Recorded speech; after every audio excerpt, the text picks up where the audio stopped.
All right. So the recording has started. Thanks everybody for joining us for session 0 of the new Blades in the Dark campaign that we're trying to start up called Strays in the Dark. So I picked the majority of you who are interested in it because it seemed that the setting and the system that we're promising, being this sort of like a high space Ocean's 11 kind of RPG, sounded intriguing for y'all, and I want to make sure that we're able to follow through and learn the core systems regarding this game so that you can have a pretty okay time.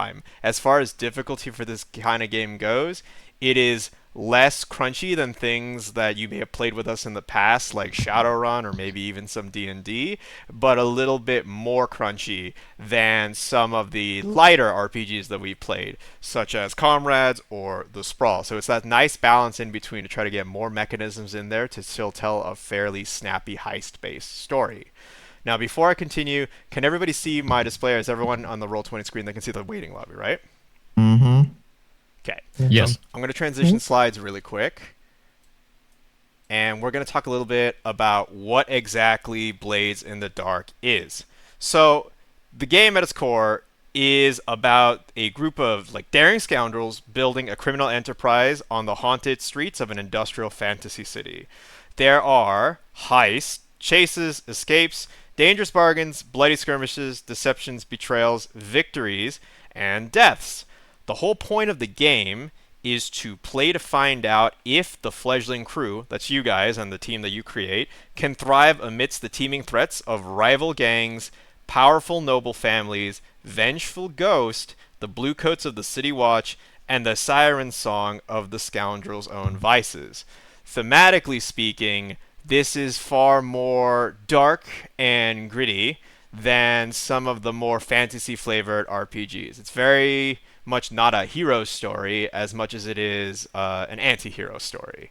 But those actions that might go into that story is dependent onto you guys. So let's talk a little bit about where is the setting of the game that this is taking place. So Blades itself takes place in the cold and foggy city known as Duskfall, or, the easier way of saying it is Duskwall, which is to say the dusk. It is industrial in its development and architecture. You should try to imagine a world that's kind of like ours during the second industrial revolution of the 1870s, with trains, steamboats, the printing press, electrical technology, carriages, and a lot of black smog coming from chimney smoke. Duskfall itself is kind of like a mashup of Venice, London, and Prague, which is to say lots of canals, very tight streets, very dark, with many row houses, and crisscrossed with tiny little waterways and bridges. So, if you ever thought, is this a place that I could get mugged? The entire city is that. The city also contains a large element of fantasy. The world itself, so like the planet that the city is involved in, is engulfed in perpetual darkness and haunted by ghosts, a result of a cataclysm that shattered the sun and broke the gates of death open 1,000 years ago. So this is kind of one of the harder things to wrap around your head, but it is never daytime.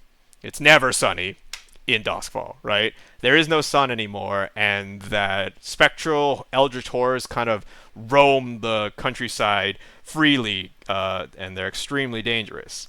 The city of the Empire are each encircled by crackling lightning towers to keep out the vengeful spirits and twisted horrors of the Deathlands.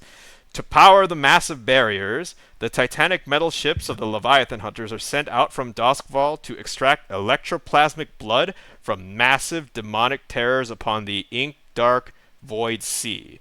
So think of Deadliest Catch, but it's for giant horrors that live in a pitch black sea, and you use their blood for electricity.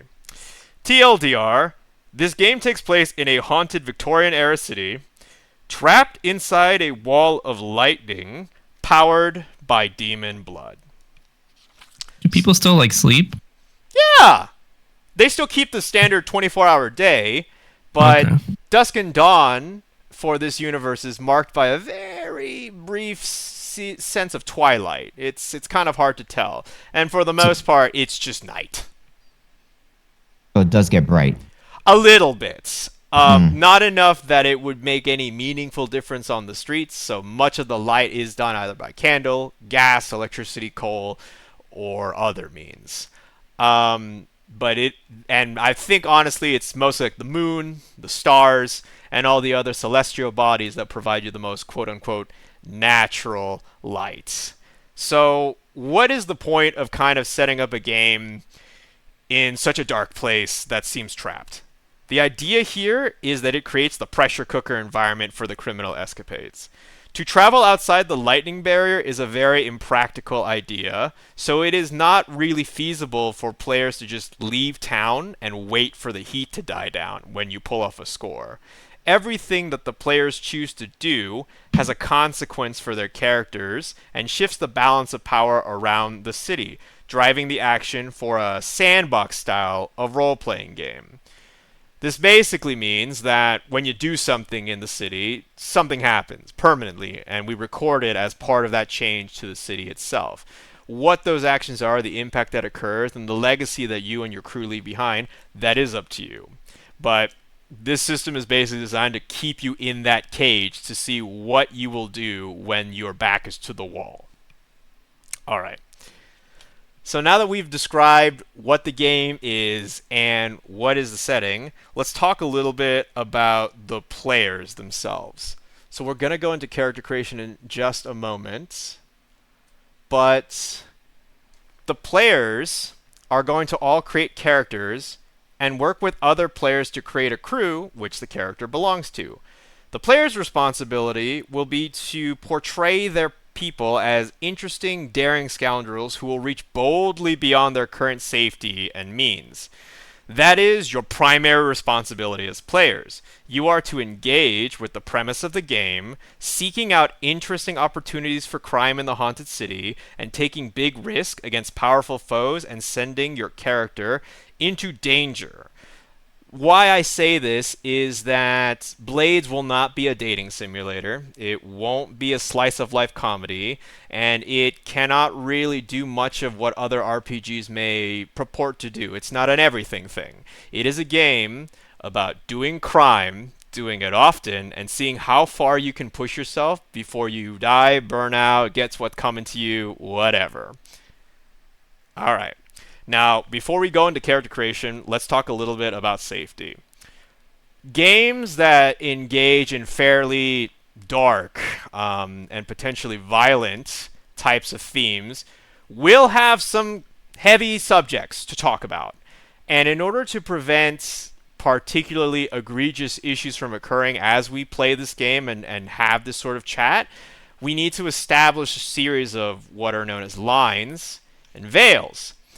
The reason that we do this is so that we don't inadvertently offend or say anything that might be extremely offensive that completely derails play. Nothing quite like a very awkward statement that was extremely controversial to stop people from having a good time and get feelings hurt. So it's best that we kind of get this out up front and ensure that we're not going to step on each other's toes going later.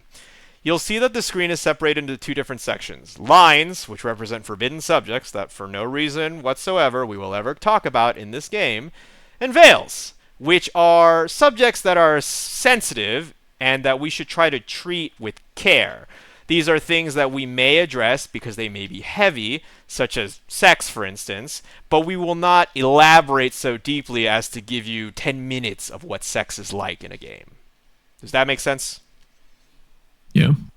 Fantastic. I'm going to go around the table really quick to address some lines and some veils. So I'm going to start with Arch. Arch, are there any subjects here that you would consider forbidden? Do you have any lines? No. Okay, no lines. What about veils? No. All right. Moving on to Barreled. How about you?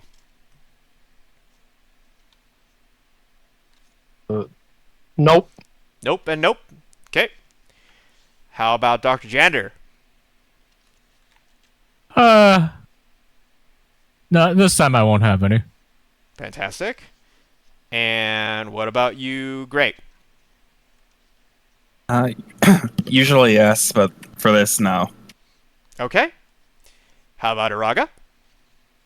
I mean, depending on how other people feel, I don't really think like racism would have any sort of like context where it's like, oh, that really enhances everyone's game. Mm-hmm. But I don't know. That's the only one that comes to mind for me. That's fair. Would you consider that more of a line? So it's like we really ought not to bring up race in this, or more of a veil as to let's not dwell on race too much. I think it's more just making sure everyone's on the same page. I don't like if everyone really wanted to live in a racist world. Like, sure, we can go into that fantasy. I just don't think anyone would want that. So, like for me, I would say it's more of a line. But if other people like want that, I'm willing to talk about it or whatever. I kind of understand what you're saying, Ryan. Right? I understand what you're saying. Just what do you count as that? Because the Like, idea let's just for say character that I have is like their people were subjugated by Yeah, an no, empire. that's fine. I think like class based or anything like that's fine. I just don't think like we necessarily need to live out the fantasy of racism. Yes, I understand. So we won't No, I make agree. racism itself a core subject. It's not something that Yeah, let's we're just say really in this interested in world, discussing. like everyone's treated equally as far as their skin color. Like, Sure. of course, there's the poor and whatever the fuck else is fine. Well, and there's also context of things like nationalism and culture that constantly Yeah, come into nationalism is clash. more what I was looking at. Yeah, Okay, if we're No, that's- all I mean, right that's with the only thing that exploring jumps out to that, me. and that's fine. And to be frank, it's not something that we have really been interested in exploring ourselves when we did this Right. in the beta. So I'm cool with that though. But that's an excellent example of a line. We really shouldn't be jumping into racist topics in this for exploration because it's not conducive to the heist. yeah. So that's fair. Any veils? Not really. Okay. What about machismo? I think my only hard lines would be rape and pet death / abandonment. Yeah, that's fine. That's good ones. Those are good ones, yeah. Hard Someone whose cat just came out of the hospital a month ago. I definitely. Yep. Oh Definitely no! am with you on don't, that. We don't need to explore that for sure. He's made a full recovery. Rengar is back to normal. So Thumbs up. Oh, good. That's yeah. great news. yeah. Any veils? I think for me, maybe just sex and like gore, dismemberment. I'm fine with those topics, just as long as I don't listen to it for like 10, 15 minutes. You know? Sure. Yeah. No grotesque Or in super descriptions detail. of that. Yeah. Yeah. Yeah. But I that's agree it, with I that. think. That's fair. Playful America? I'm not playing. I'm just watching. Ah, very good. Sadie?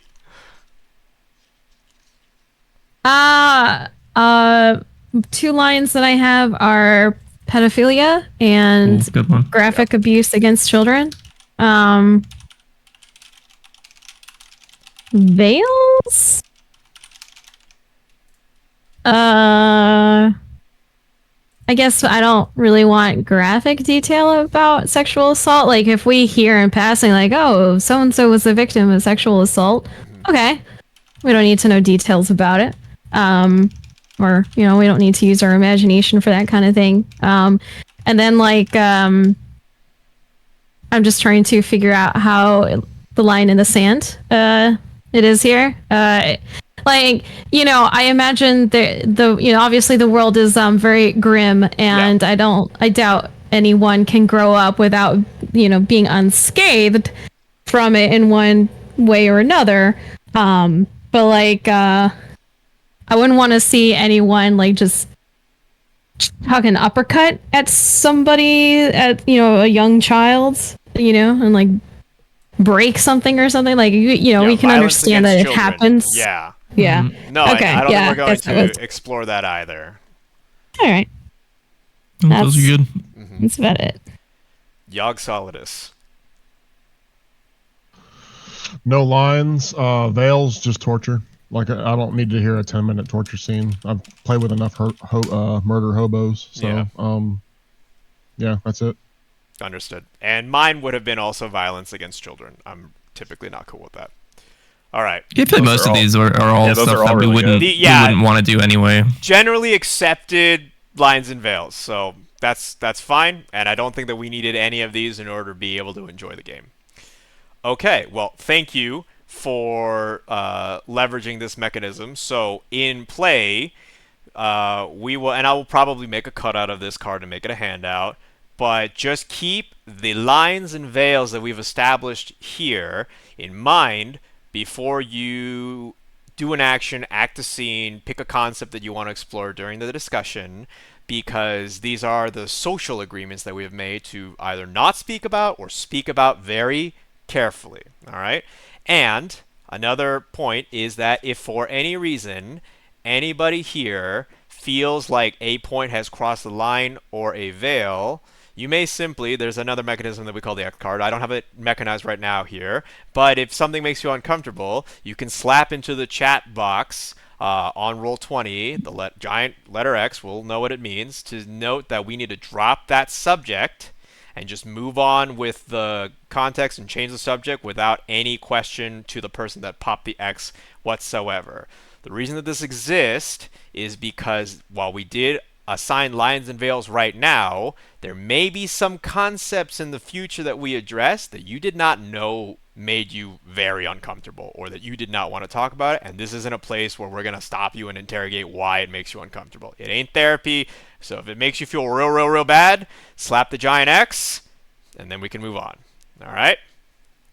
Sounds good.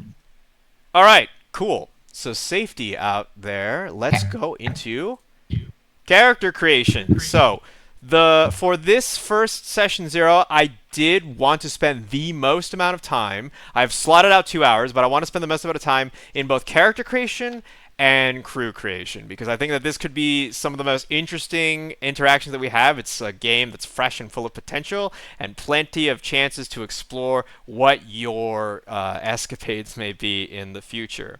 So let's build some characters. In order to do this first, everyone needs to hone in on a playbook, and then let me know which playbook you may be interested in playing. Just so that I can make a copy, assign it to you, and then we can get started with the rest of the exercise. If you don't know which playbook you want to play, I can just TLDR it for you. So let me just make sure that I'm on the right slide. Fantastic. All right. There are 1, 2, 3, 4, 5, 6, 7 distinct playbooks in Blades in the Dark. They represent different focuses or specializations of a scoundrel that you can be in this game. Does this pigeonhole you into a role that can only do the thing that they may be specialized and you can't do anything else? No, not at all. All scoundrels are capable of doing many things in different ways that you spec them out or play them out. But the playbook itself does represent a more general archetype that may be in line with a playstyle that you fancy. So here are the TLDRs of it. Cutters are intimidating fighters. If you like to get into fist fights or close-range gun brawls, Cutter is for you. Hounds are deadly sharpshooters and trackers. Think of snipers or perhaps even people who track like bounty hunters. Leeches are tinkerers, alchemists, or saboteurs. These are people that make and throw Molotov cocktails and create all sorts of weird gadgets to cause chaos. Lurks are stealthy infiltrators. If you were thinking of assassins from video games such as Assassin's Creed, this typically ends up being the one. Slides are manipulators and spies. Think of the James Bond type of archetype, except more gritty and in Victorian England. Spiders are devious masterminds. If you fancy yourself as sort of the leader or a sort of cerebral style player, so think of people that kind of bend things behind the scene, Spider might be for you. And finally, Whispers are arcane adepts. Ghosts, the Eldritch, and just general cosmic horror are a huge part of Blades in the Dark. Whispers are the only playbooks that can really interact with these forces in a potentially constructive way. Most everybody else would be destroyed by it, but Whispers tend to fuck around with that stuff quite a bit. A Ghostbuster kind of thing? Maybe, but if the Ghostbusters, instead of sucking them up and putting them into a jar, kind of just summon them, tried to make a deal with them, and tried to make the ghosts do stuff, maybe against their will, maybe with their will, that kind of stuff. Everybody else typically does not like ghosts. Whispers have this strange attraction to them. Like a warlock, kind of. Yeah, you could think of it like that, for sure. You're poking the bear, but you hope it's on your side. Definitely poking the bear, yes. All right. So, knowing a little bit of the TLDR, I'm going to go once more through the table, ask the kind of playbook you think you might want to do, and then I'll make a copy and assign it to you in roll. No idea. Okay, I was gonna start with Art, but seeing they say no idea, that's fine. I'm gonna go now to Barrel. Yes, Cutter. Cutter. Okay, let me just make a copy of that for you. Hold on. So I'll do this. Edits. We'll dupe it. Okay, and then we'll call this Barry Cutter. You can change this later, but that sheet should be good to go for you to play around with the rest of the stuff. I'll change the specific core editing things in just a bit. Let's keep going. Janitor.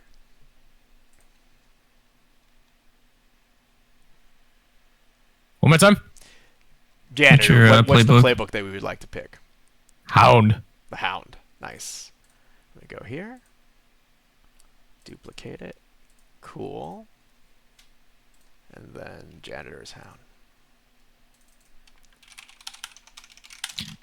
There's what, like 8 of us, so we are gonna have duplicates. So don't feel bad. Yeah, do not feel bad If for the one you duplicating. picked. Yeah. Yeah. You can have duplicates be Yeah. like of the same class but do different things. Yeah. I mean, at this point, we have 2 hounds, so it's pretty free. Absolutely. What we about have you? We have one hound, cutter, one hound cutter. so far. Oh, 1 hound, 1 cutter. Then my bad. I apologize. No, he was just saying that he wanted to be a hound. I think he figured out what he wanted. Goblin. Yeah. What do you fancy? I'm playing an character I had before. It was going to be Leech, but I'm wondering if I want to mess with more like ghosts and stuff. That's Whisper territory. Yes. Innate. But I can still do. Oh, okay. But if I want to do it with like technology and like weird like mechanical stuff, We it can would be make more it happen. Leech. Yeah. Like, Whispers would be a good choice if off the bat you just wanted to start showing off ghost tricks. Leech might be able to deal with Ghost in weird and wonderful ways through other game mechanics that we implement. Just like how Cutters normally can't interact with Ghost in a positive way, but then maybe they build ammunition that can blast Ghost apart. That kind of thing, right? I mean, that's kind of what I want to do is make like ghost grenades. That's fantastic. So it would be Leech. Okay. I believe Leech would be a good pick. Okay. So we'll go here. Alright. What about you, Araga? I'm still undecided. I do have a question though. So if slides are more of like the face, right? Yeah. Then what's the spider compare? Like, how is it really different than the slide? It's more of a logistics organization. If you've played a game with fixers involved, Okay. people that tend to act with control over larger resources, entire gangs, have connections. The slide might be the face. The spider, though, is the brains. Have you ever watched Leverage? No. No one has. It's Joe, funny you it's mentioned that, amazing. but there is actually a lot of the systems in Blades are based on the TV show Leverage. So Yeah. Why don't you, go to everyone else who still may. sure, know. sure. The slide is Bond Q, or the head of the CIA would be, the spider, the mastermind. I see. Yeah. All right. They move all the pieces on the chessboard. What about you, Machismo? What are you thinking? I'm kind of torn between Spider and Whisper. I'm leaning more towards Whisper, though. Okay, sounds good. Let me dupe that for Do I have to commit, or do I have time to I'm sure we can finalize? change. Yeah, you can back out and change it up even like down the road, because if you don't like what you're playing, just remember there's nothing that locks us in here. This is just trying to get a feeling of what people might like. Gotcha. All right. Yeah. All right. And Sadie?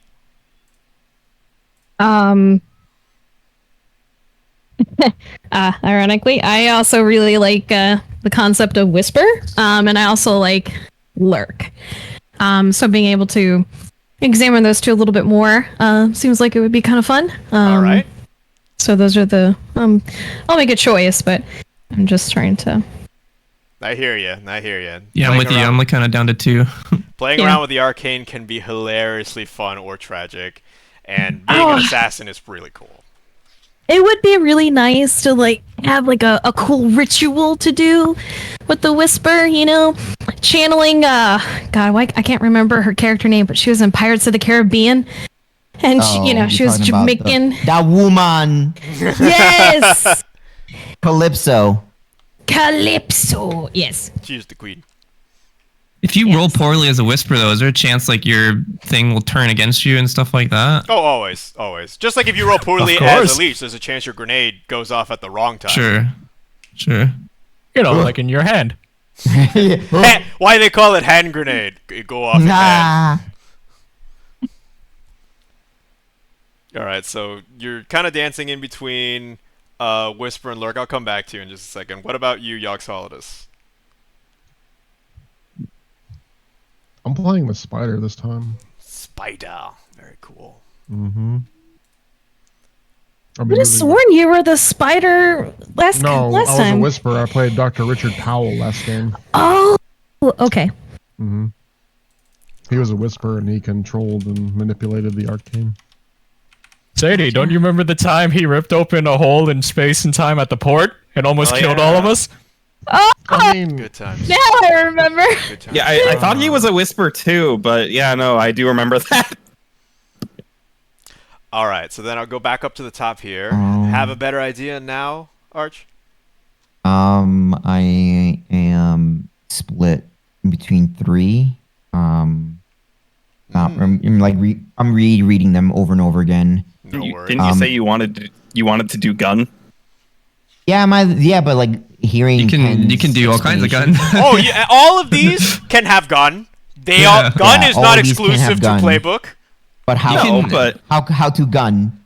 If you're still undecided, you can give me Cutter. I think I'll go with that. Cutter for Araga. Yeah. All right. I mean, we can have 3 cutters and just Yeah. Gangs of New York style it. Oh my god, that would be sick. How do you solve your problems with extreme firepower? With a big hammer. I love it.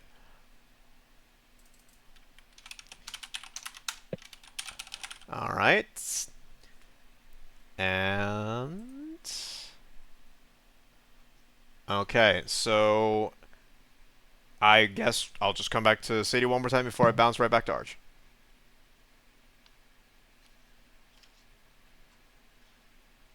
Go with the lurk. Going with the lurk. Yep. Sounds cool. All right. So this is Sadie's lurk. All right. So what are we at now? Two Cutter, 1 Hound, 1 Leech, 1 Lurk, A spider. 2 Whispers, One and a spider. Spider. So okay, so we're pretty well rounded already. So yeah, Pretty whatever. well rounded. Pretty well rounded. I guess Anything I works. will play the slide Hell yeah. now. There you go. Now we get a little of everything. Mm-hmm. Ooh. All right, let me do this. Duplicate. Copy of the slide. All right, fantastic. Oh, I did it twice. But which one is the He's real gonna play slide? 2 slides. That's I was his, about to that's say his the gimmick. alter ego. Which one is the real Arch? That's his. He's good. I am It's like Alfarius. that movie. That's the Prestige. Oh god. There's actually 2 of them. Yeah, That's how he they're escaped twins. death. Actually, he doesn't escape death, but you get what I'm saying. All right. So, now that we have a playbook and we have an idea of the general direction that we're aiming at, in your playbook, so everybody go into, find your playbooks that you're interested in popping open, click on them, it'll open up a thing in Roll20, it shows you the thing. All right. You don't have to decide on a name right now or an alias, but I do need you to pick a heritage. So, based on any of the heritages down here, you can go ahead and select it. I'll give you a little bit of a rundown with them. Now, it would be typical of me that I didn't actually put that as a little bit of a slide, but let's do this. Heritage in the compendium. and this will kind of help. These like the clans or Yeah, or like What do you- social backgrounds, factions? faction. Oh. Yeah, like where you may have come from, what your previous life might have been like. So there are 6 different ones. I'll read them off to you really quickly. So if you are from Akaros, Akaros is the largest and most industrialized land in the Imperium. It's home to the capital city as well as Duskwall itself. They are known as a diverse conglomeration of cultures that have grown together in close proximity for centuries, somewhat like Europe. This is like the most general type of characters that will exist in Duskwall, because this is kind of like the main citizen, the Imperial citizen. If you want to be a rootless wanderer, you could also be from the Dagger Isles. People there often grow up on ships and travel a lot before settling down. They're known as corsairs and merchants who live without lightning barriers, dealing with spirits in other ways. If you want to be from a culture that is considered foreign by the locals, you could also be from Iruvia, a rich and powerful desert kingdom far to the south. It is another diverse land of varying cultures that is similar to our real-world Persia, Egypt, and India. If you want to be from some place considered wild by the rest of the Empire, you may be from Severos. Outside the few imperial settlements, most Severosi live in nomadic horse tribes scattered across the blasted Deathlands, surviving within the ruins of ancient arcane fortresses which still repel spirits. If you want to be from a marginalized people, you can be from Skovlin, the island kingdom just across the sea from Duskwall. Skovlin was last to be brought under imperial rule over the course of a 36-year-long unity war, which only ended recently. Many Skovlander refugees who lost their homes and jobs in the destruction of the war have come to Duskwall in search of new opportunities. And if you want to be weird, you can be from Tikros. It is a semi-mythical place far away beyond the northern Void Sea. Everyone says that the people there are part demon. If you choose Tikorosi heritage, you should also create a demonic telltale, such as black shark eyes, feathers instead of hair, etc. Oh, that's so cool. That marks your character. Question about the world building. Sure. One, how far like apart? Like, are you talking like a day's journey between most of these places? And two, when traveling between these places, how common is like death and like destruction from like the natural world? That is an excellent question. So travel between these different lands, if we're thinking of old times, by rail we're thinking several days. By ship, perhaps maybe shorter, because it's a little bit less distance to travel by sea, but also significantly more dangerous, because the sea itself is now an ink black void that terrible things lurk beyond it. So it is difficult for people to traverse these locations without the Imperial assistance. And that, of course, comes with its own problems, especially if you're not a fan of the Empire. Trying to go it alone on a cutter yourself in the Void Sea to go reach the other islands is a lot like playing Russian roulette. You might make it until you don't. So, yeah. But Now- is it pretty common though? Is there like trade routes that actually, do you have to make this journey and they just happen to not make it sometimes, or is it kind of like Yes, unordinary? absolutely. There are dedicated shipping lanes that do roll the dice to try to move goods from territory to territory, and yes, loss is expected. However, society seems to be operating at a net gain. More food makes it across places than not, so that's okay. And luckily for your characters, I assume that everybody made it to Duskwall alive. Otherwise, you'll start the game dead, which is interesting. That is something else we can't explore, by the way. Post-death is Playing as a ghost. actually Rise from your grave. Yeah, there's a ghost playbook, and yeah, we'll talk about that if it ever comes up. Is there really? There's a ghost Yeah, playbook, That's he awesome. is summoned by the Whisper, be right? summoned by the Yeah, Whisper. Whisper's, and then you can be bound buddies. to a machine known as a Hulk. That's so cool. Are these all Full Metal Alchemist. Jesus. are these all considered to be part of Duskwall, or is Duskwall like Akaros and the rest are kind of like attached more or So less? technically, it's all part of the Akarosi Empire now. Okay. It is, if you think of Britannia. Mhm. It has established its presence everywhere, despite the terrible calamity that has befell mankind. They've just taken advantage of it in the best way possible, and they've thrived as a result.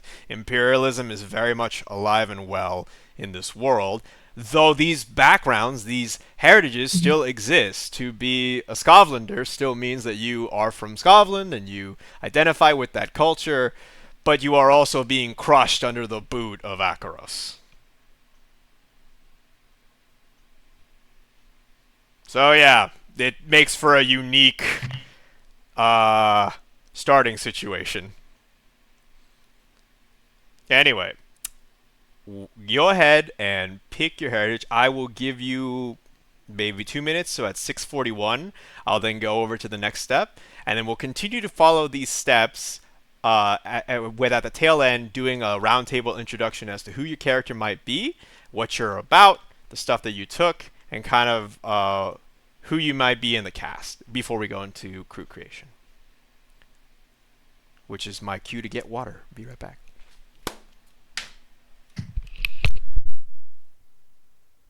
To the rest of the players, does anyone like want to be from the same place, kind of like know each other beforehand, sort of thing?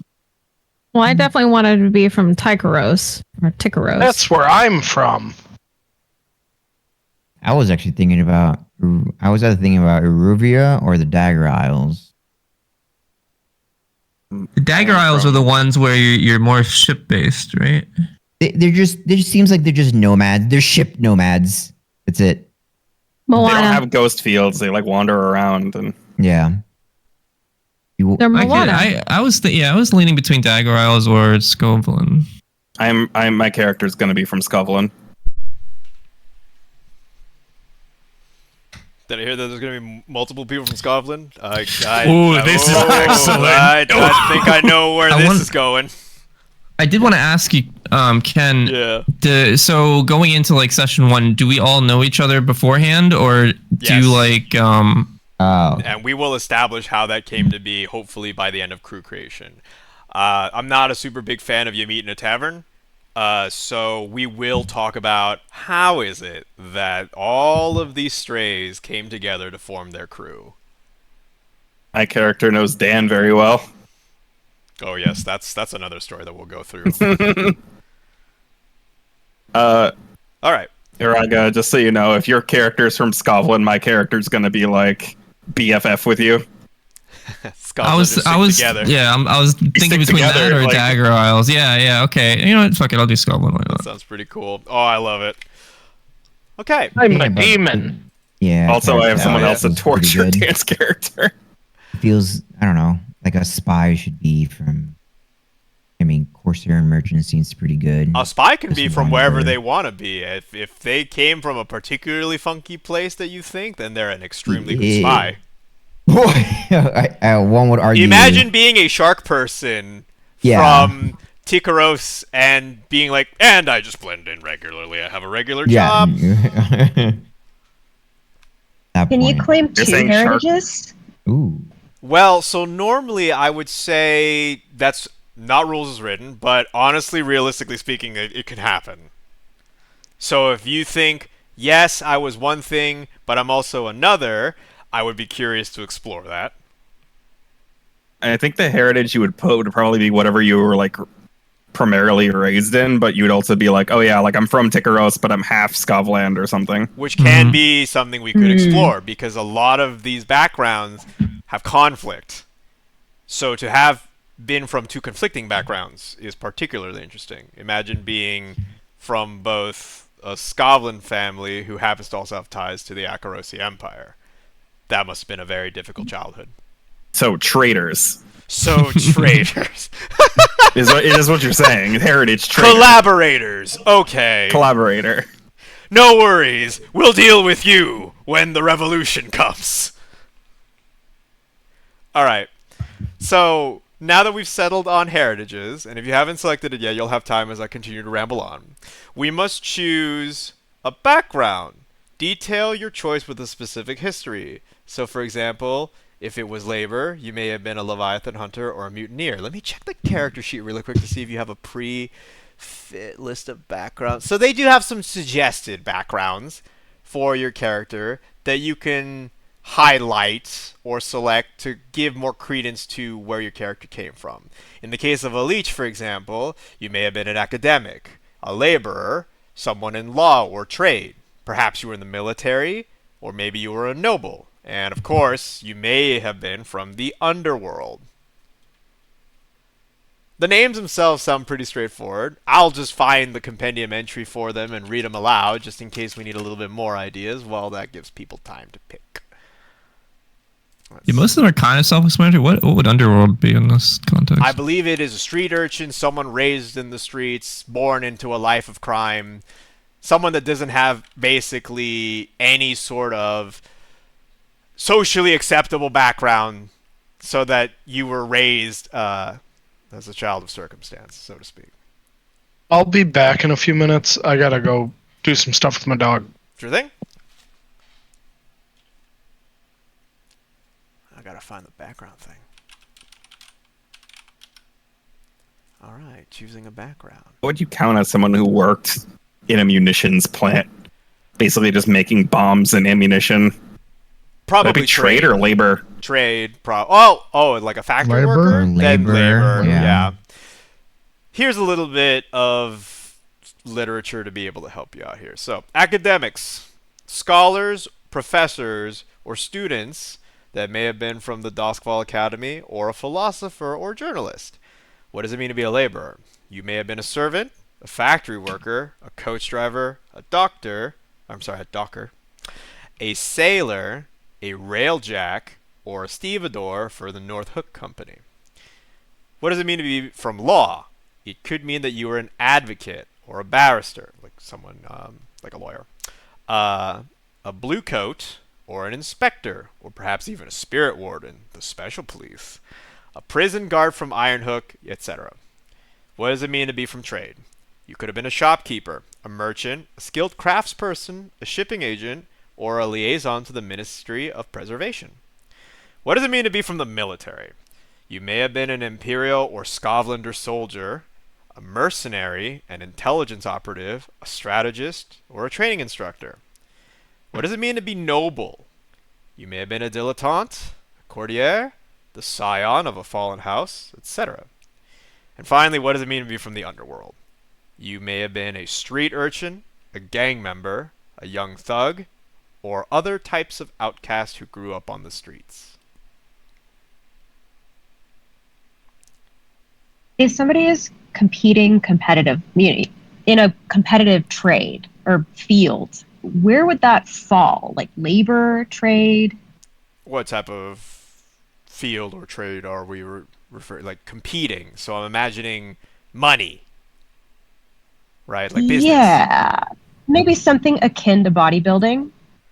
Okay, so someone competing in bodybuilding competitively. So I'm imagining like pit fights, trying to be the strongest person. I would say... Not pit fights. Do you think that this competition that you're referring to has official legal bearing? Would there be a storefront for this? Would this be seen as an acceptable societal type of competition? Or is it a little bit more underground? I didn't see it as underground, but I did see the acceptability within society to be kind of questionable. I mean, I think you already know what I'm talking about. I suspect I do know what you're talking about. I would probably say it's the underworld. You think so? Assuming that that was the primary background, like that was that character's entire shtick, then yes. Unless it's a secondary thing, like they are a laborer, but they happen to also be really into this particular type of competition, that would have been different. All right. I didn't view it as something criminal, but if that's your recommendation, I'll go with it. Yeah, I just think that it's something that if that was their entire background and that was the big thing that they were all about, that means that they probably grew up in sort of the fringe elements of society. Okay. Sounds good. Thank you. Okay. I was going down a whole another path, but now that you said pit fights, I kind of want to steal that if if you don't There you mind. go. Yeah. How'd you make a That's sick. living? Slapping the shit out of people and discombobulating them. What is that? Would that be like trade or underworld? Probably. If it's a pit fight, it would be Yeah. Underworld. However, if you were to tell me that you were a formal duelist, then perhaps it's a trade. What's is that like basically a gladiator type thing? Correct. It's someone that participates in sanctioned blood sport. Around challenging people to duels. Maybe aspirations for that, but starting out with Perhaps. like I know that the noble houses, for instance, they spar and fence with rapier and pistol, but of course there's the more accessible version of this, which is beating the shit out of each other in an alley, and then someone wins and gets money. what would make more sense for Skovlin for a heritage?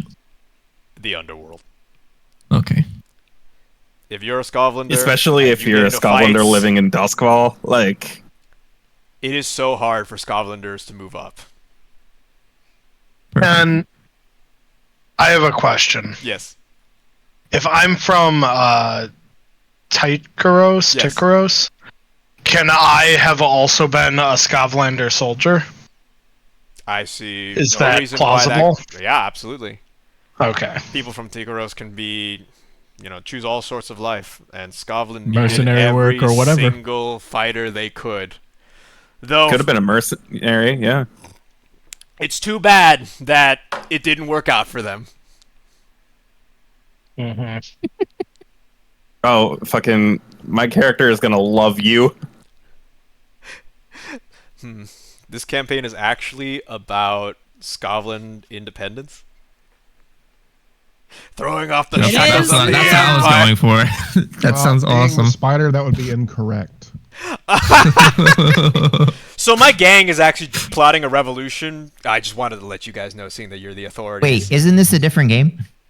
Yeah, so I didn't want to get into that, but it is sounding a lot like another game that we played. However, there's We're nothing. actually playing comrades. We're still playing comrades, aren't we? Shit. Yeah. All right. So now that we've Always have been. locked in some backgrounds, let's get to the mechanical part of things. So the next step here, you are going to assign 4 action dots. What is an action dot? If you look on your sheet, there are these little red dots that have been slapped onto the character sheet themselves. There may have been some that have already been assigned to it, but we can have no more than 4 into that thing in total.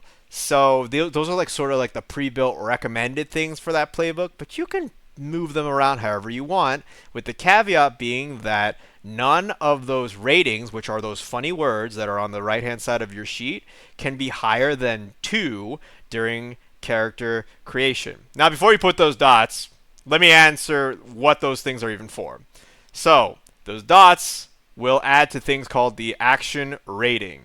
An action rating is what we use in order to build dice pools when we roll action rolls. Action rolls themselves are when you pick up the dice so that we can determine whether or not a risky thing that we're all kind of not sure how it will turn out will determine how it turns out.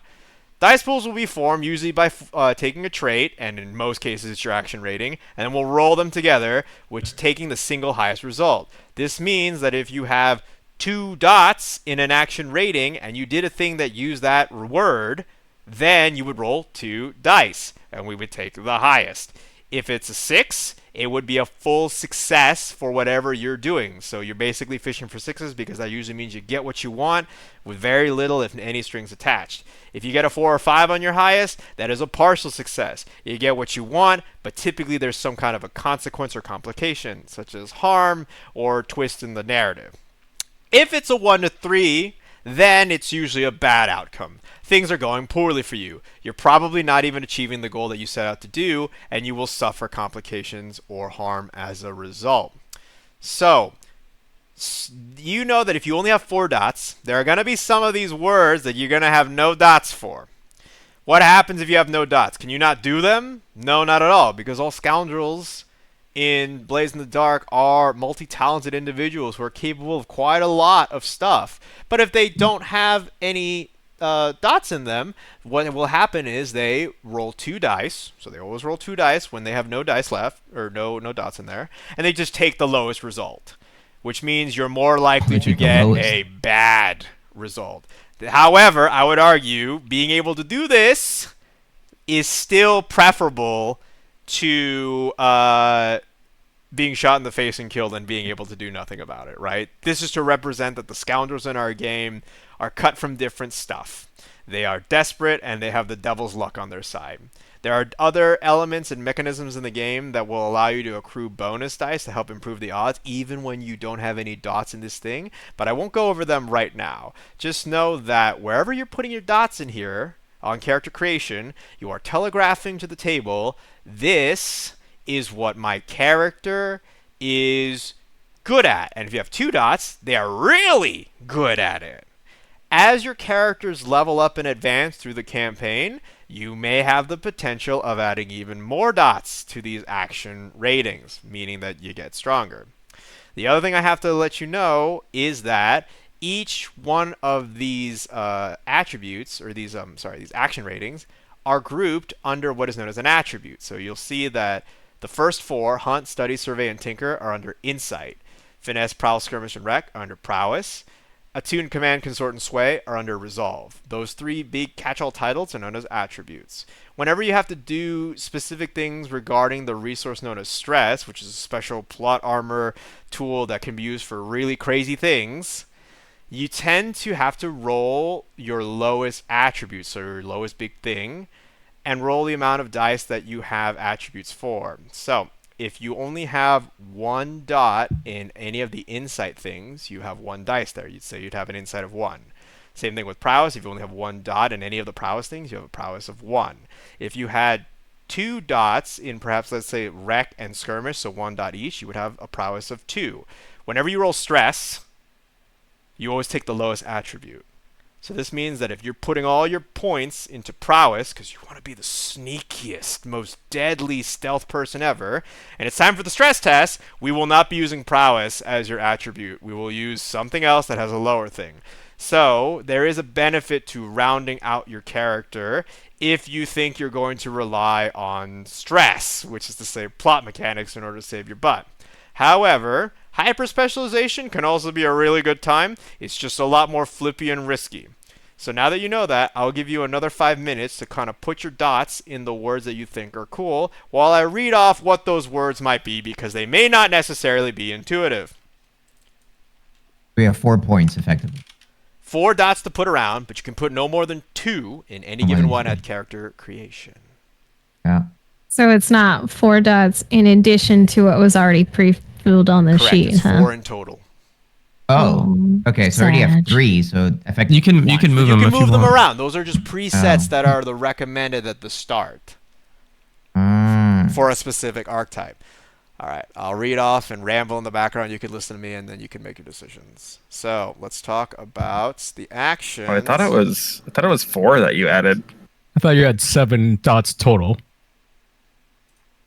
According to You start with 3, and then you should have 4 to Assign put 4 wherever you action want. dots, though. After creation, action. Dude, we definitely only had like 3 in magical girl thing. yeah, I think it's the same. Let me just archetype. verify, but I think that is the case too. It says your playbook begins with 3 action dots already placed. You get to add 4 more dots. Oh, so 7 you'll have total. 7 total. All right, well, fantastic. Thank you so Okay. much, Barry. Yep. Yeah. No problem. Oh, it actually has things that it wants you to do as well. Well, Put it one- recommends stuff. It recommends, yeah. put Sorry, 1 dot everybody. in I any may action have tried to feel start you off reflects on your the heritage. more difficult Dark Souls run. Yeah. But now you know that you can have the normal difficulty. Does that mean we did it wrong in the other Ken's campaign? trying to Not, put us not in necessarily. John. Not necessarily. Hey, We're playing out No, hardcore. no, not We're on necessarily. hardcore It was mode. different games. It was different games. It was hardcore. Does that mean you don't move the original 3 then when you add 4 more? That is correct. Then, I don't because think you you would do, have the yeah. starting action. So if you already move them, you can always look at the template from the character sheets that came before. and then just, put those dots in there. And then let me find the actual actions. Hutter is 2 in skirmish, 1 in command. Yeah. Alright, where are my...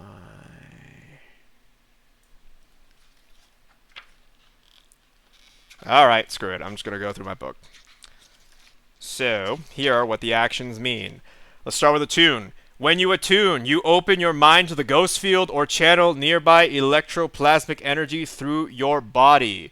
You might communicate with a ghost, understand aspects of spectrology. You could try to perceive beyond sight in order to better understand your situation, but surveying might be better.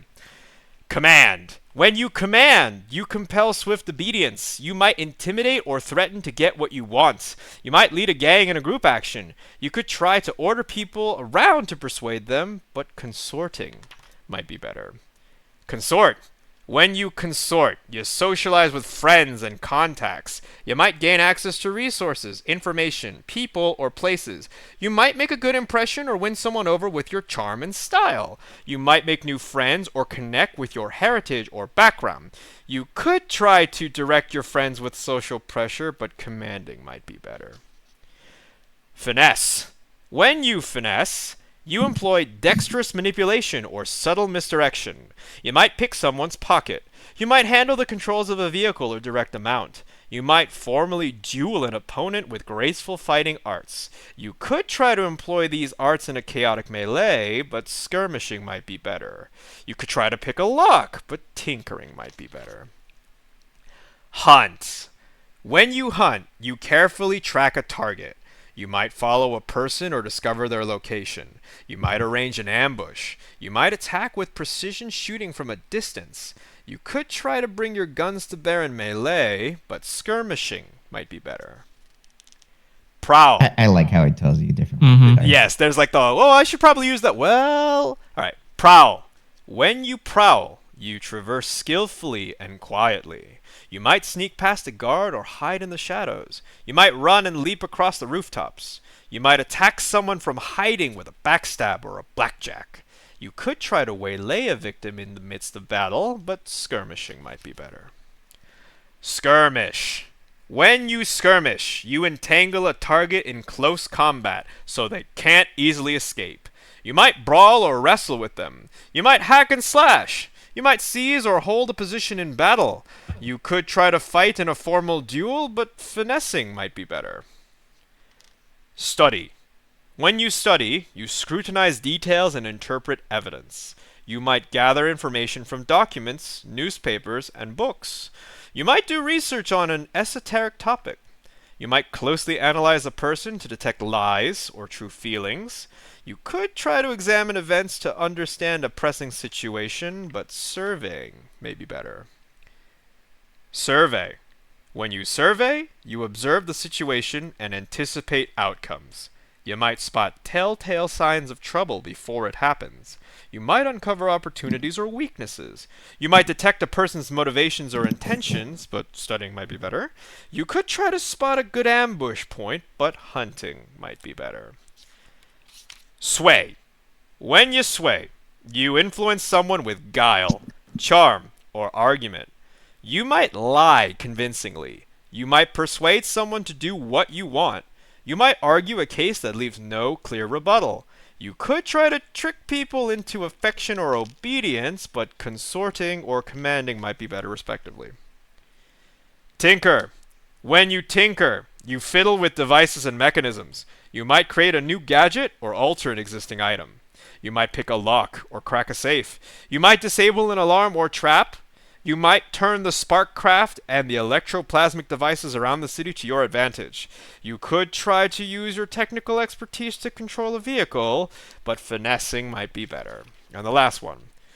Wreck. When you wreck, you unleash savage force. You might smash down a door with a wall with a sledgehammer, or use an explosive to do the same. You might employ chaos or sabotage to create a distraction to overcome an obstacle.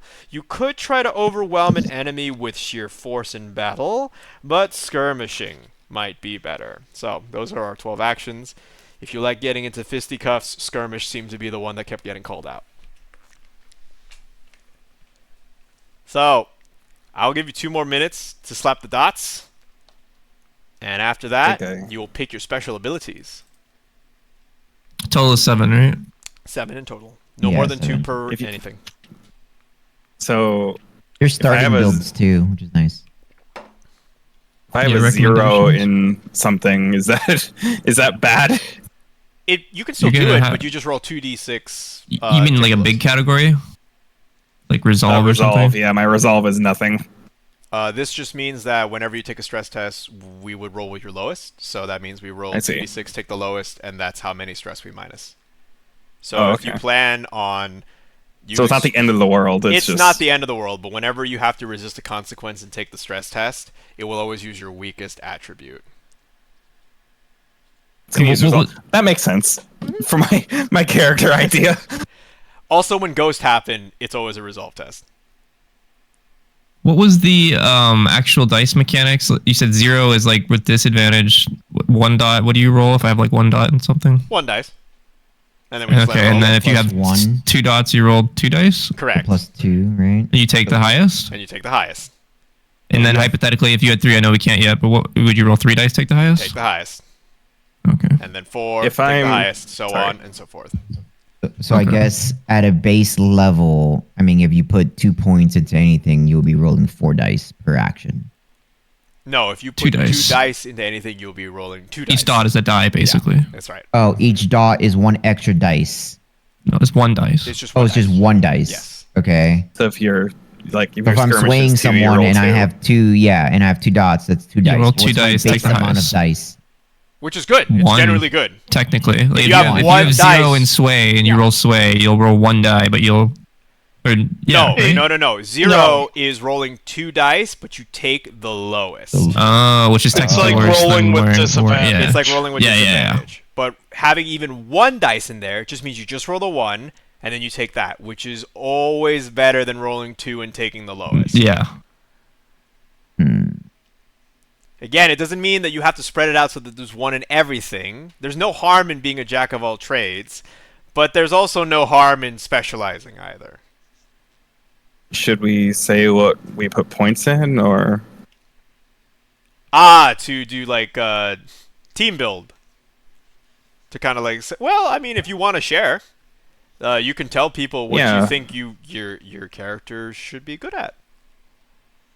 yeah, I picked 2 survey, 2 tinker, 1 finesse, and 2 wreck. So I just build things and blow stuff up, and I have a very close attention to detail, and good with my hands. That's about it. I have no social skills whatsoever. I have no real formal education. How'd you learn how to build these bombs? I did them during the war. I was a munitions worker, Trial and error. Damn, Scotlander. self-taught, basically. There were 100 in my class. I started with 10 fingers. I basically stole parts from the munitions plant here and there and just took it home and built shit Amazing. like in my barn. The war effort needs you because there's explosives that are going missing. Okay, cool. I'm So you have a trying to make the specialized, explosions better. like, we have like a sort of a saboteur character then. The Saboteur pre-build recommended that I put points into study, No, you're which not I guess about makes that. sense, but I'm not really about that. You're I'm more about gut more about feeling. putting stuff together and seeing what happens. Yeah, learn My from character experience. my character gets a new game and does not read the instructions or put on the tutorial at all. They're just like, I'm gonna figure it out. What bullshit? That shit blew up way too early. I lost another finger. Okay, I dig it. That sounds really cool. Does anybody else want to I have- share what what their build is? So it might help other people. I'm a little split. Sure. Really good ones here. I put I have the 2 points in hunt, 1 point in survey, 2 points in skirmish, 1 point in command, and 1 point in sway. What class were you again? Hound. So I'm basically more combat orientated, but I can track or investigate a little bit, and I can talk to people whether it's nice or intimidation. Nice. like a soldier then. Yeah, I'm a soldier, basically. Fantastic.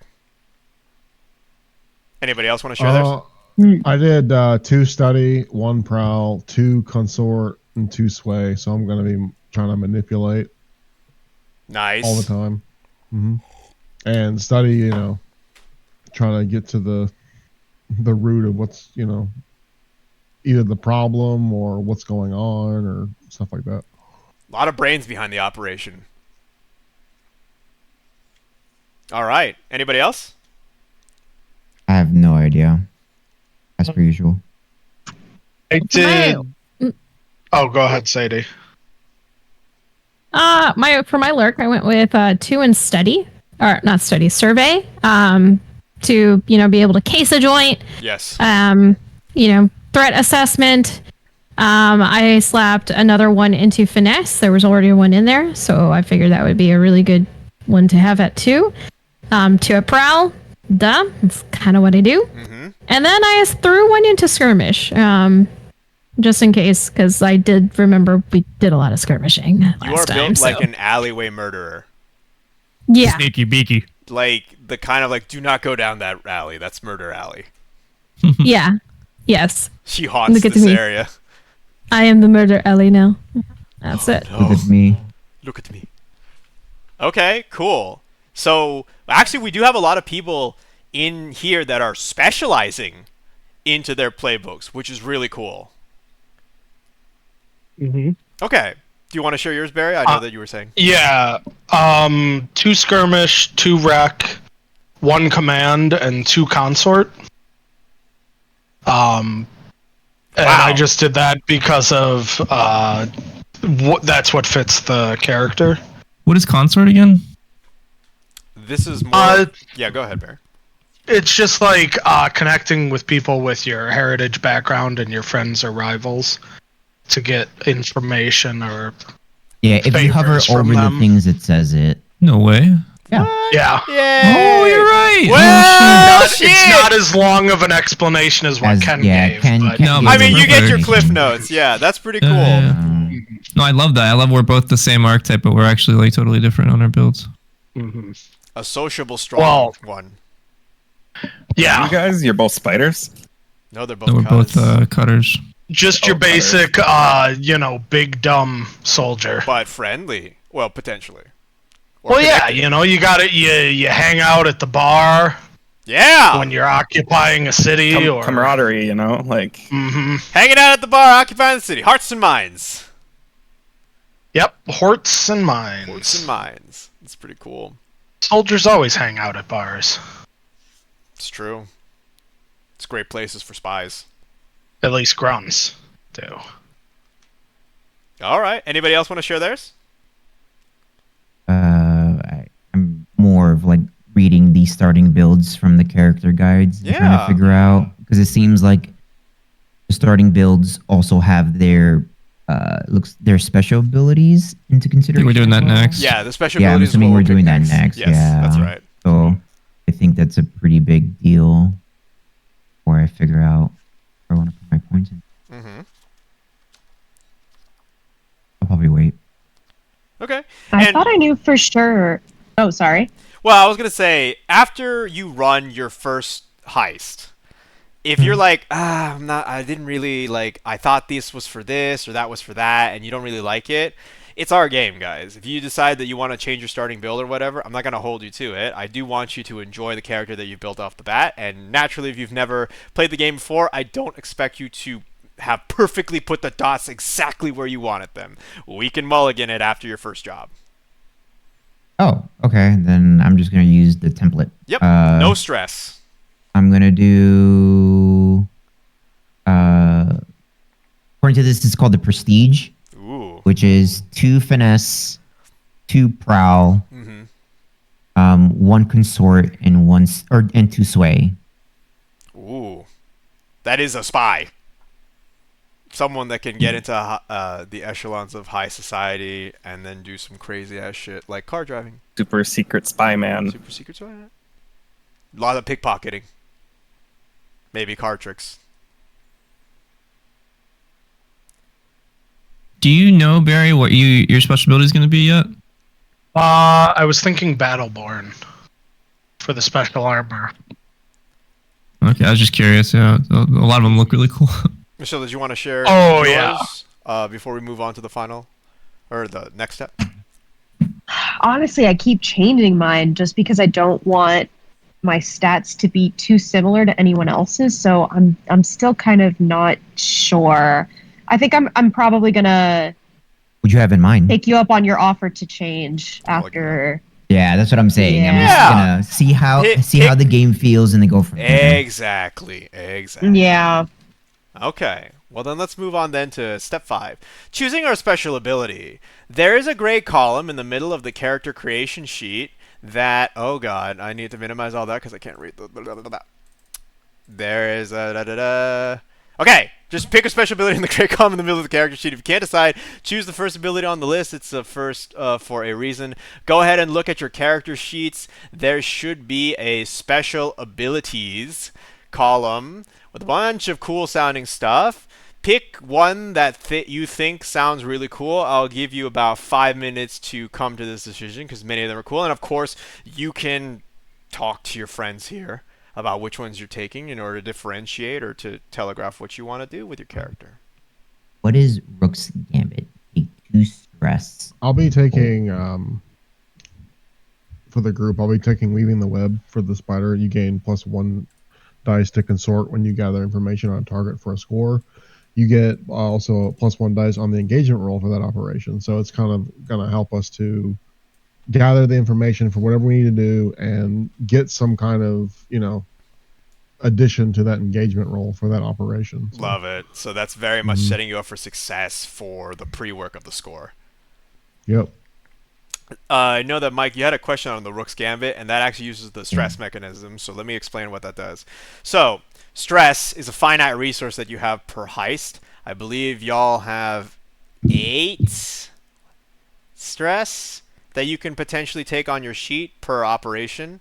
And when you do that, basically, you have 9. If you cap out on stress, what ends up happening is actually, do you have more than that? Bad things happen. Yeah, if you cap out on stress, you basically bow out of the heist because you just burn out, you disappear. You can decide how that worked out.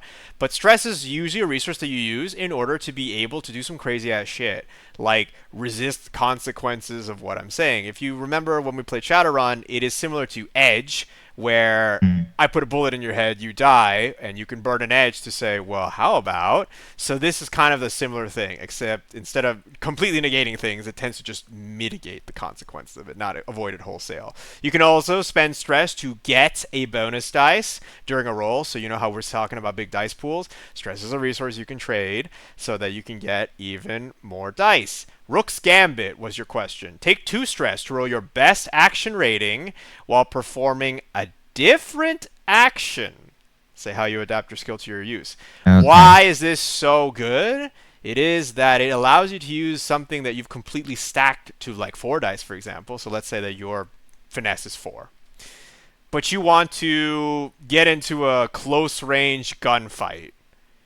We would say, okay, well, you need skirmish, right? But you say, I want to use finesse.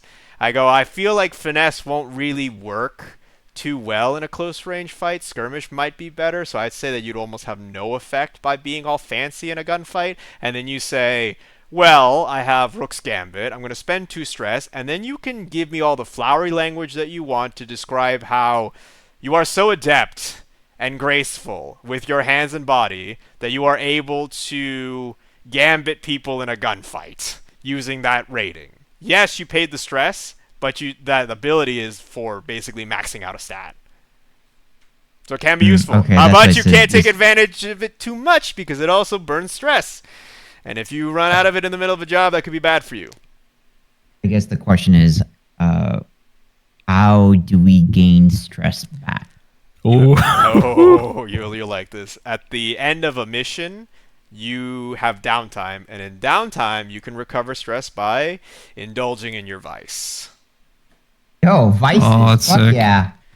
Alcohol, drugs. Oh, faith, gambling, whatever. luxury, obligation, pleasure, stupor, and weird. Weird, of course. There's a weird. Why wouldn't there be a weird? Yep. Duh. So vice is how you reset that. But that can also get your ass in trouble too. So Gotta be careful how much you want to juggle it. However, if you leverage it good, it basically represents the scoundrel's luck, right? When you get in there, the reason that you're gonna main character this is because you are pushing yourself very hard. One of the ones for Cutter is about load limits. What's the mechanical? So a sort load of- limit, when you go into a heist, you will have to declare what your load limit is. If you're familiar when we used to play games like Shadowrun, you would have had to tell me every single gun that you were bringing on your person with how much ammunition. That's crazy. What Blades does is rather than tell me explicitly all the gear you're packing right up front, you just tell me your load. Because that will determine what wacky weapon you pull out of your coat at any given action or scene based on your load limit. Most characters' load limit is 7, which means based on the inventory that most of these sheets have, they can, during the heist, say that they're pulling out X amount of items based on the little tick boxes. So one tick box is one load. So if they think like, okay, I draw my pistol, that means I had a pistol during this scene, which means that I had used a pistol as a load. But actually, I also drew a second pistol, so that's 2 pistols. That's 2 load. If I had 7 load, I have used 2 of 7 load. That means that when I make new stuff up for future scenes during this heist, I only have 5 more load to say that I had a thing. The other thing is that it also fictionally represents that you are loaded for bear. 3 load is kind of like I have like maybe a knife and a handgun and a thing. I'm very inconspicuous. Whereas a load of 5 might be like, okay, if people got close to me, they could tell that I was packing something. Load of 7 is like a plate carrier with a rifle. Like people can tell that you're ready to do something. And if you take a trait that lets you up your load to like 9 or something, it's kind of like a Juggernaut from Call of Duty. You look like a walking tank. But it also means that during a heist, you can just start whipping out tools, right? Yeah, it's more of like fictional exposition of why you have things prepared. Correct. So you're saying I want to be able to fictionally have all these tools available to me during the thing, whether or not you might need it or not, with the consequence being that if it's an operation that requires to be seen in plain sight, maybe that might be a disadvantage. Of course, if it's today, we're going to kick down the front door of the Blue Coats and just light everybody up. Okay, makes sense that you would go 9 load, right? Sure. So that's what that trait's about. Cool, thanks. You're welcome. All right. Has anyone not picked their special ability yet? I have not. Yeah, I have not either. All right, no worries, no worries. I'll give you I- another- There are a Nor lot have of good ones I here. had a Yeah. question. Yeah, it's tricky. Yeah. Yeah, I had a question for my abilities Okay. because I'm stuck between 2. I like my character. I'm like I'm a saboteur. Like that's what I'm playing as. The saboteur ability though is when you wreck, Mm-hmm. the work is much quieter than it should be, and the damage is hidden from casual inspection. Uh-huh. Would that move also be able to work in the opposite if I wanted it to? Like if I wanted it to be like much louder than it should be, like cause like, you know, like I need a distraction across town from what my team is doing, so I cause like a massive explosion somewhere. I don't see any reason why we wouldn't allow that. I think that Saboteur, in the spirit of it, is that you are particularly good at this role. I don't see any reason why you wouldn't be good at making it as big and flashy as it should be. So I mean, obviously that would mechanically involve speaking, the roll, right? Like I would have to make a roll for that. But yes, if you're it allows you to basically state with a greater effect what your intent is. So on the off chance that you decided I actually do want this to be quiet, you have that option. If you said I want this to be particularly noisy, I would also say yes, that will have great effect because you're a saboteur. This is your field of expertise. I'm also looking at Ghost Ward because you know how to wreck an area with arcane substances and methods, so it is either anathema or enticing to spirits. Yeah, so I can we're blow thinking something up ghost so hard grenade. ghosts show up. Yeah, I'm making Ghost Grenade. Wasn't it enough to just kill people? Now you have to bring in their ghost. Both of them are really cool, but also it sounds like if you got one, the next upgrade sounds like the other. Oh, we eventually get more than one of these? Oh yeah, Maybe. it's part of your advancement.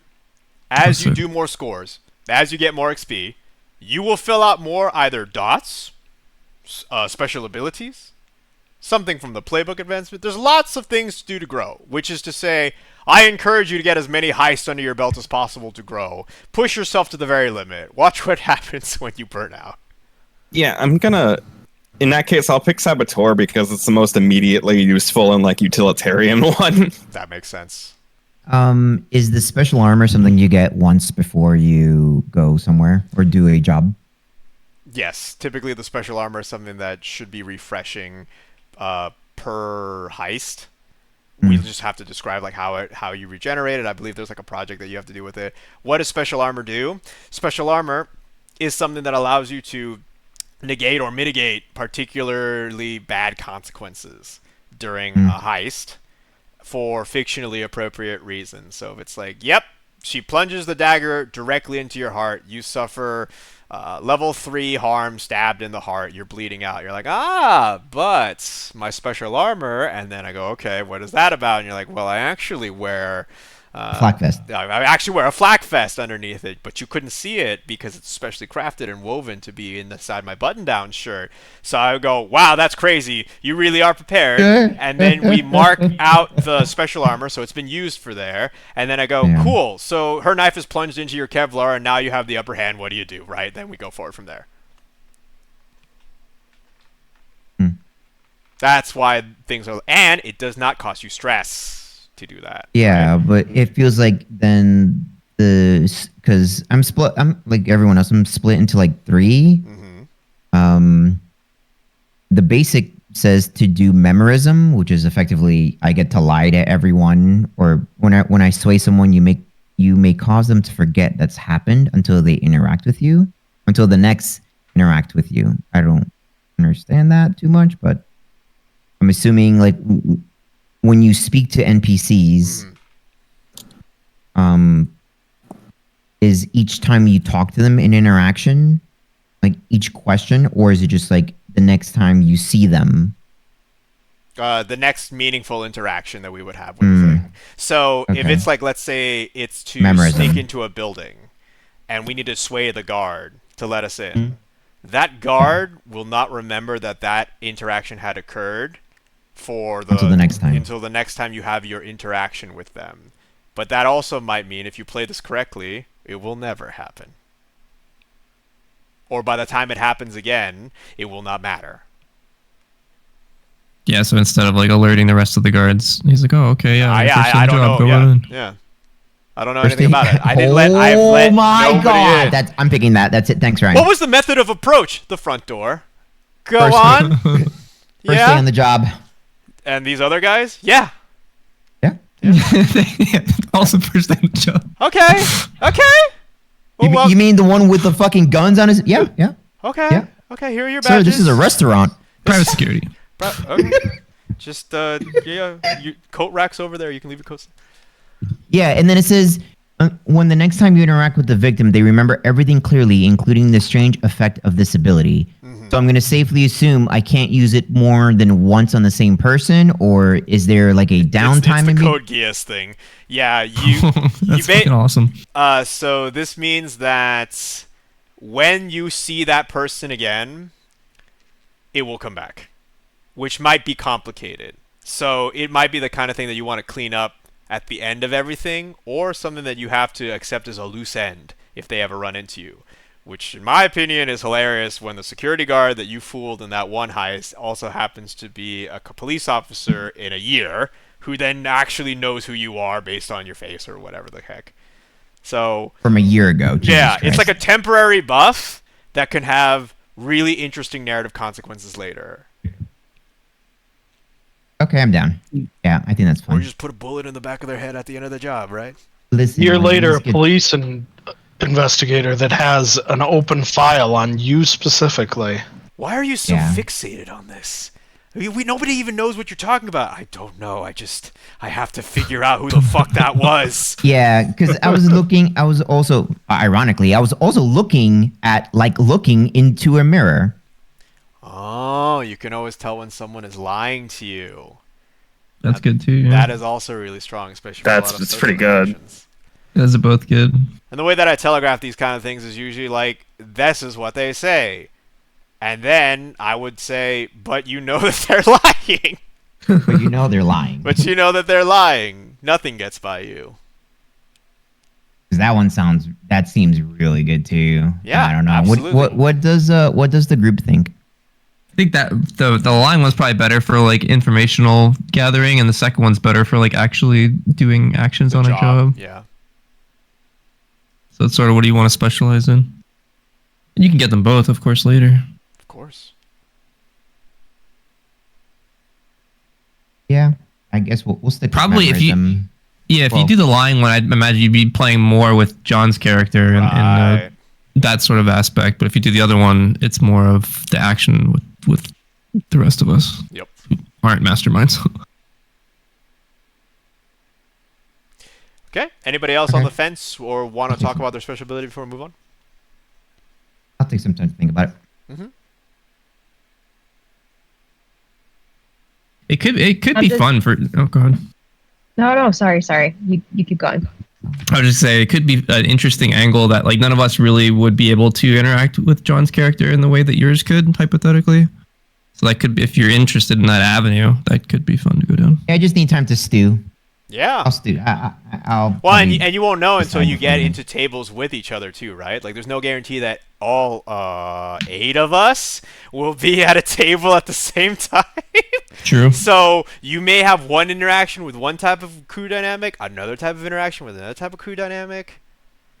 It's the A sides, B sides of Shadow Doge.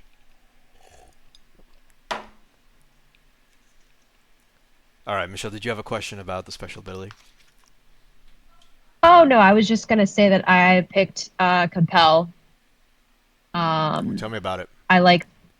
Yeah, so it looks like I think the thing that sold me was the fact that if you give really general commands, that the ghost will be open to interpretation according to its own desires, and I just thought that sounded fun.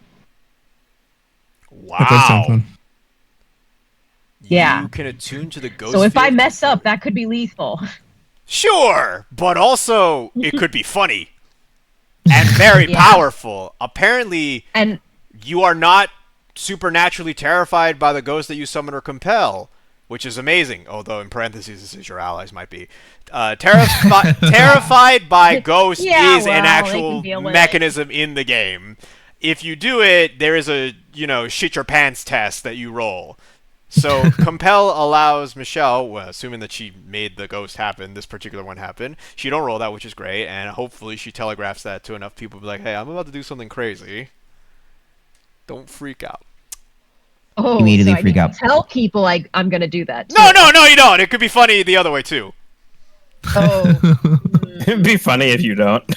Guys, is it cold Dude, in here? Oh shit. Can like normal people just see ghosts? Yeah, if the ghost wants you to see them. Okay. And normal people can feel them too. It's just that whispers are far more attuned to them, whereas Ghost normal expert. people, ghost experts. Normal people are just like, I'm looking into something that I don't think I have an understanding of the concept of it, and it's driving me mad. But people know ghosts exist, basically. It's Oh not yeah, like it's a common fact of life. The Duskfall is a city surrounded by a massive lightning barrier to keep the ghost out. That's why everything outside of Duskfall's walls are called the Deadlands. Wait, the ghost or the ghosts? Oh, I'm Is sorry. there just one massive ghost One big outside that fucking city? ghost. Huge. There's other ghosts, but there's only but one. there's that we one built the wall the for. ghost. That could be an interesting concept. that would be cool. There are many ghosts, but yes, outside is something horrible. But of course, if you ever want to do a heist into the Deadlands, you just tell me about it, and I'll tell you how it all went down. How it ended. Okay. Anyone else have any questions on special abilities they want to talk on before we go to the next part? Okay, cool. Let's do some social things then. Number 6, choose a close friend and a rival on your sheets. Your sheets have on the right-hand side, underneath your action ratings, friends or rivals. Pick a friend by clicking the up arrow. pick a Oh. rival by clicking the down arrow. You get some pre-made ones that you can pick. Do not feel like you're forced to do it. If you have an idea of a friend or a rival that makes sense in your canon, please fill that in by clicking the plus button and then marking them up as a friend and down as a rival.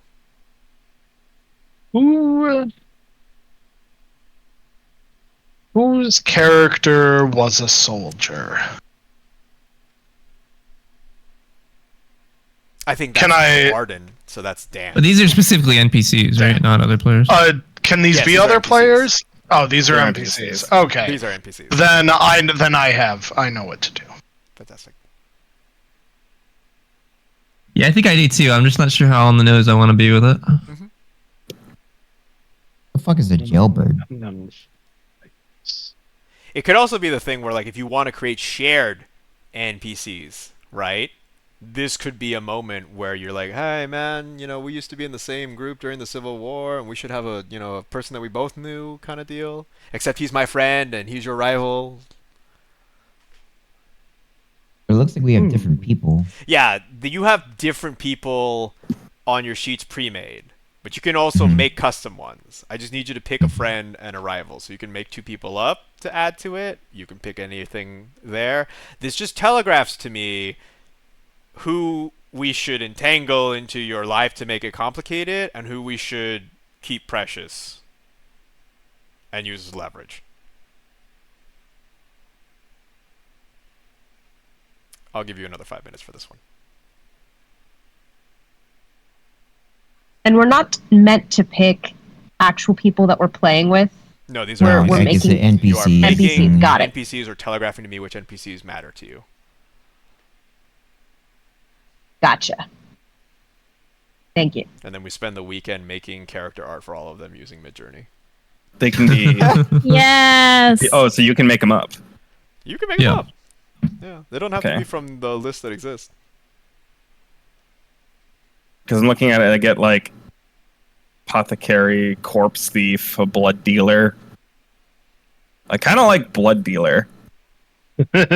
Feel like you would take advantage of that a lot, given that you get into a lot of accidents. I do. It's true. I didn't make all this blood myself, if that's what you're asking. Also, I would ask him if he thinks that if he has any kind of blood that might be good for explosives. What did you what? I want to make plasma grenades. That's not how I feel. He's not wrong. Not wrong. Plasma grenade. Is that the thing from Halo? Is that what makes it stick onto you and blow up? It's actually blood. blood It's plasma. blood. It's from the elites.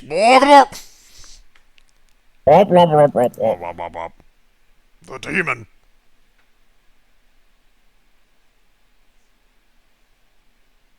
Honestly, that sounds like a biochemical weapon, to be honest, Greg.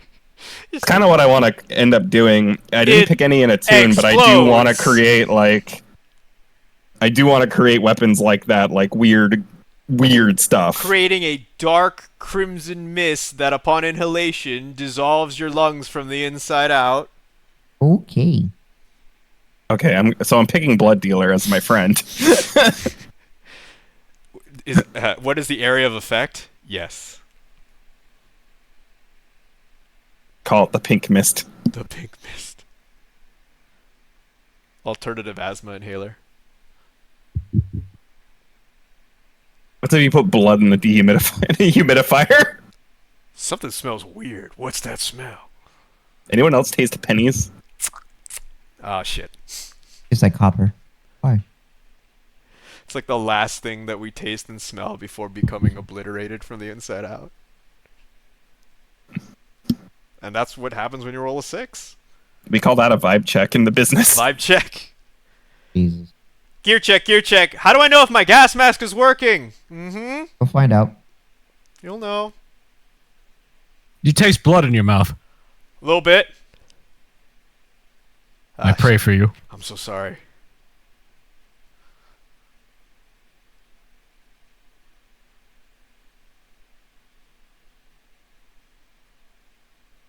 me. All right. Anyone not done picking a close friend and rival? Can I share mine really quick? Sure thing. I got Jason, an information broker, someone I can go to get some deals for some underworld jobs, maybe, or a contract. And then I chose Michael as my rival. He's a blue coat archivist. He perhaps is a double agent within the City Watch, though, or maybe he's a curious officer interested in my crimes. I don't know yet. I can see Michael with just a wall of red string trying to connect the dots. Yeah. Gotta let this case go. I can't. All right. Very good. Let's move on to the interesting one. Step 7. Pick your vice. So, on your sheet, there should be a section that talks about your vice. You're just going to pick one of them. Where is the section that I just alluded to? All right. So there is basically a vice line under your heritage and background. You would then write what type of vice that you indulge in, and then you give a detail with a short description and indicate the name and location of the vice purveyor. If you're not necessarily sure where the vice might be coming from yet, don't worry, because there's plenty of locations to look up or ask questions about in the game itself. But I think let's just go with a general, like, what type of vice do we think our characters use in order to blow off steam? So we'll give another 5 for that.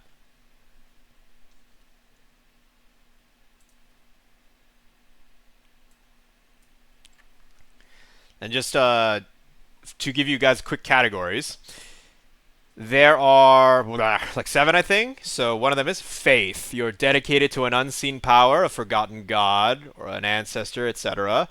Gambling. You crave games of chance, betting on sporting events, playing Russian roulette. Luxury. Expensive or ostentatious displays of opulence. Obligations. You're devoted to family, a cause, an organization, a charity. Pleasure. You get gratification from lovers, food, drink, drugs, art, theater, etc. Stupor. You seek oblivion in the abuse of drugs, drinking to excess and getting beaten to a pulp in the fighting pits. Or weird. You experiment with strange essences, consort with rogue spirits, or observe bizarre rituals or taboos. I can tell you which one I picked. Sure. Oh, I just totally did a 180 on what I was going to do. Well, this is I important picked- because this is two things. It's how you reduce your stress at the end of the thing, and it's a way to get XP. Because if you choose to show me how your vices impact your character during their adventures, so you show me how you're struggling with them, you get XP for that. Okay. I picked weird. Oh, yeah? Tell Yeah, me I about kind of it. figured out the specific. Yeah, do you want to hear like the specifics of like what, like my character does, or like, I had an Yeah. idea of like, well, one that because when I played the character before, it was just like they did weird like experiments that we didn't really get into. Yeah. Like the idea of like using strange matter and like material to create machines and like explosives.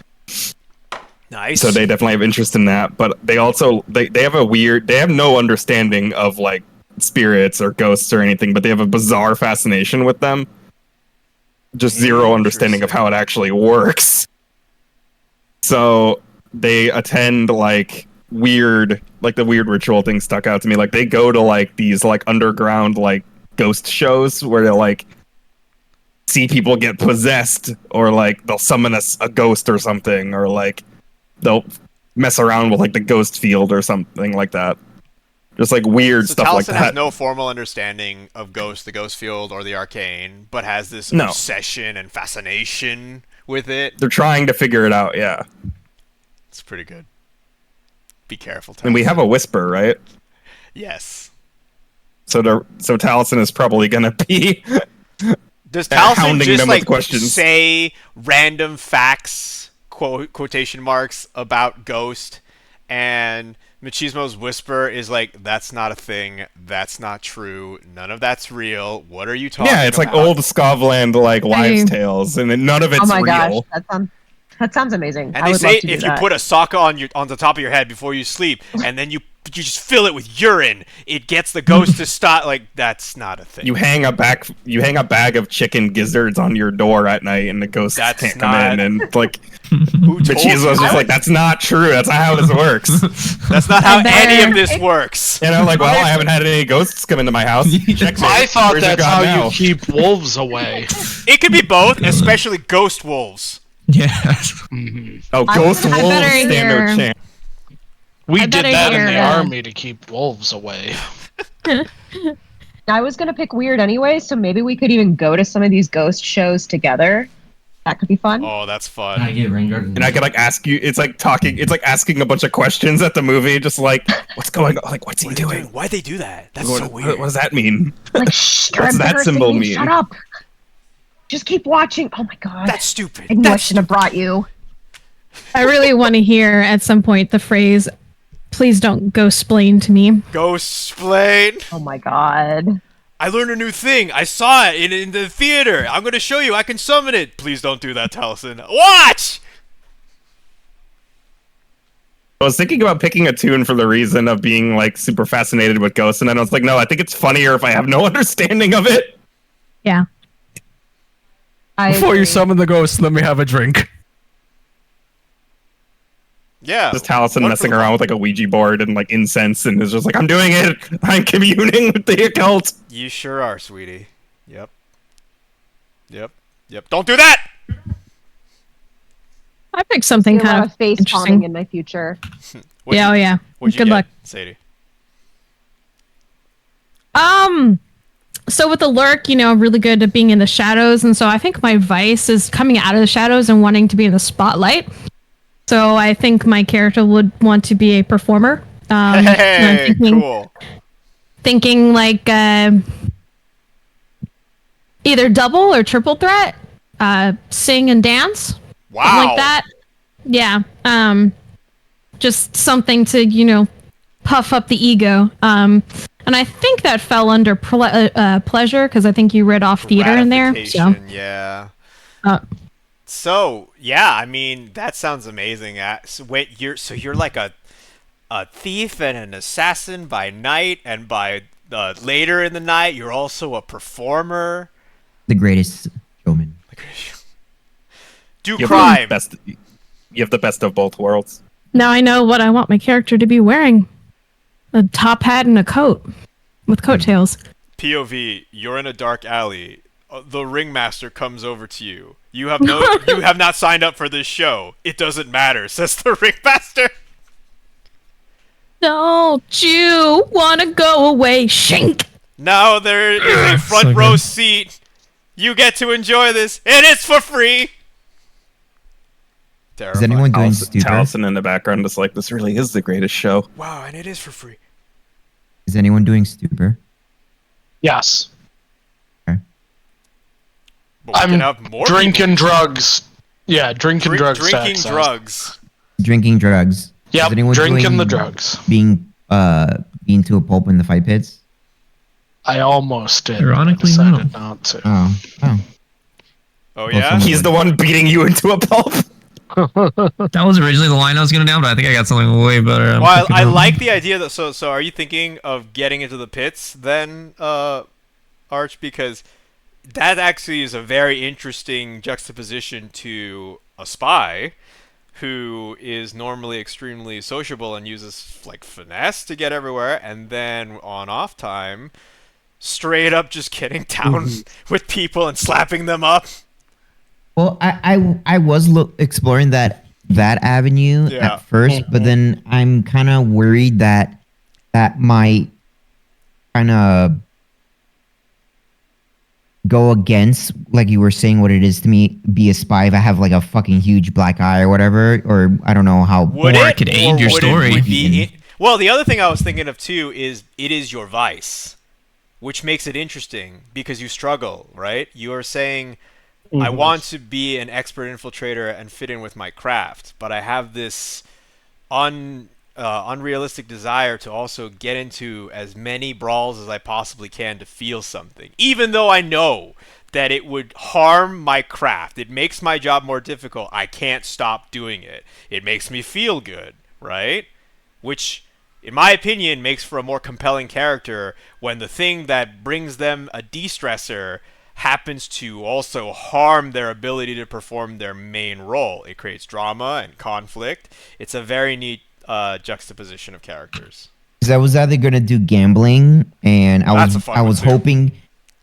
also hoping someone would be the one getting beaten to a pulp, because I would be betting on. Oh my god, the the fight!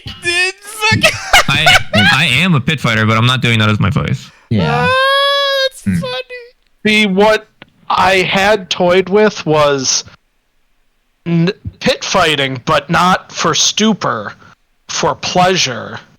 Oh. I'm the one who wins the pit fights. It's fun. But, And I'm always that's my ironic. but then that's not really a vice if I'm winning. So that's why I went away from it. your vice could be winning. No, yeah, that is a thing. It's like you're taking time at the end of your heist to just go beat people up, and you're like, that's just great, good times. True. Also, And- Arch, you could still pick gambling if you want. Yeah, Say like, I I was- gamble on pit fights. I know that I have pit fighters here. They don't do it for a vice, but they do it. Yeah, it's more of like gambling. It'll be really cool. I don't know if Barry, if your pleasure wants to be the fighting, that's something that you can do. I was like, since you always win, I was like, You always win. gambling against you, knowing that I'm going to lose. Oh my god. Oh my god. Well, but if you know, when it finally flips around, that payout. Fuck. Yeah, and then that's it. At that point, then I don't know. I just thought it would be funny. You know, my running motif is that I have terrible fucking Decision-making chances, abilities right? for gambling. Yeah, I always exactly. bet on the underdog, even though the odds are horribly stacked against me. But look at the fucking rewards. Just I- look at. I can go with pit fighting as my pleasure. Mm. It's all good. Your vice doesn't have to match a thing that you do. It's just what you would be doing during the off hours. So they don't have to be linked in that regard. I do like that dynamic, though. That's really fun. Anybody else want to share or have any questions before we move on to the final part? We're going to go around the table now and introduce our characters to each other. I haven't Really even got a name. quickly, my vice is I love to be temporarily possessed by ghosts. Oh, shit! That's cool. I don't know how... Shit, I don't know how you're controlling the temporary part, but alright. Oh, man, that's so fucking dangerous. It's probably something you can pay for if you got enough money. Or know the right people. Yeah, like a whisper somewhere. Or just is really knowledgeable. You know, I watched the YouTube. I think I have a pretty good idea. I like that all three of us all three who have weird could satisfy the weird vice together. When Machismo makes him get possessed by a ghost and Taliesin is just watching like, yes. There you go. Is it working? Is it working? My name is Thomas Jefferson! It's working! I'm down. Alright. Very cool. Okay, I think. Alright. Yeah, The bag of I chicken in it decided didn't work. I decided to go with pleasure pit fighting, and I brutally cripple my opponents. Oh my god. That's Oh, what no. that's where I get my pleasure out of it. It's not enough to win this match. I never want to see you in the ring again. It's a dark thing. It's masochism. It's not something that'll like go into detail, but it's something that happens. Or maybe I do want to see you in the ring again, but it would be to your disadvantage. I don't recommend you coming back. I am aiming to maim. Alright, well, I think that pretty much wraps up character creation, so let's do the formal thing where we go around the table and introduce our characters. I will, instead of going through the Discord and asking people stuff, just go with people that already have character names, and then hopefully that'll help other people come up with their own names. If you're struggling to come up with a name, you can also roll dice, go to Donjon, look up a name generator. Donjon? Donjon is .io. Donjon.io. It has name generators in there. It's just like a table of stuff. Oh. All right. RPG tools. So let me start with Arden Colburn. Who are you? Tell us a little bit about yourself, who you, where you came from, and what is it that you're good at here? Yes. Arden Colburn. An older gentleman. Chiseled mutton chops. Has nice leather pants and a tricorn hat. Comes from Akros. And is a former military instructor that had participated in the war against Scotland. Against? Okay. Okay, so Arden fought for the Empire. During the Unification War, it sounds like. That's right. You and Tally had a thing. Oh boy. Yeah, gonna be fun. This is gonna be fun. All right. Let's talk about Halsin Chevreau. So, who are you? What do you look like? What are you about? And what are you good at? Halsin Chevreau is a noble hailing from Tycheros who decided to cut ties with the family. Things were getting kind of boring. And after she had an encounter with the supernatural, she decided to head into the city where there's more of that. It said that those from Tycheros could have like demon features, and I thought, okay, maybe this is literal because we have city powered by demon blood, and so Halsin actually has completely black sclera, and smoke flits from the corner of her eyes. Oh my god. I went with an alias called Wisp, and it's all because I was inspired by the special ability of the lurk called Ghost Veil. You may shift partially into the ghost field, becoming shadowy and insubstantial for a few moments. Oh my god!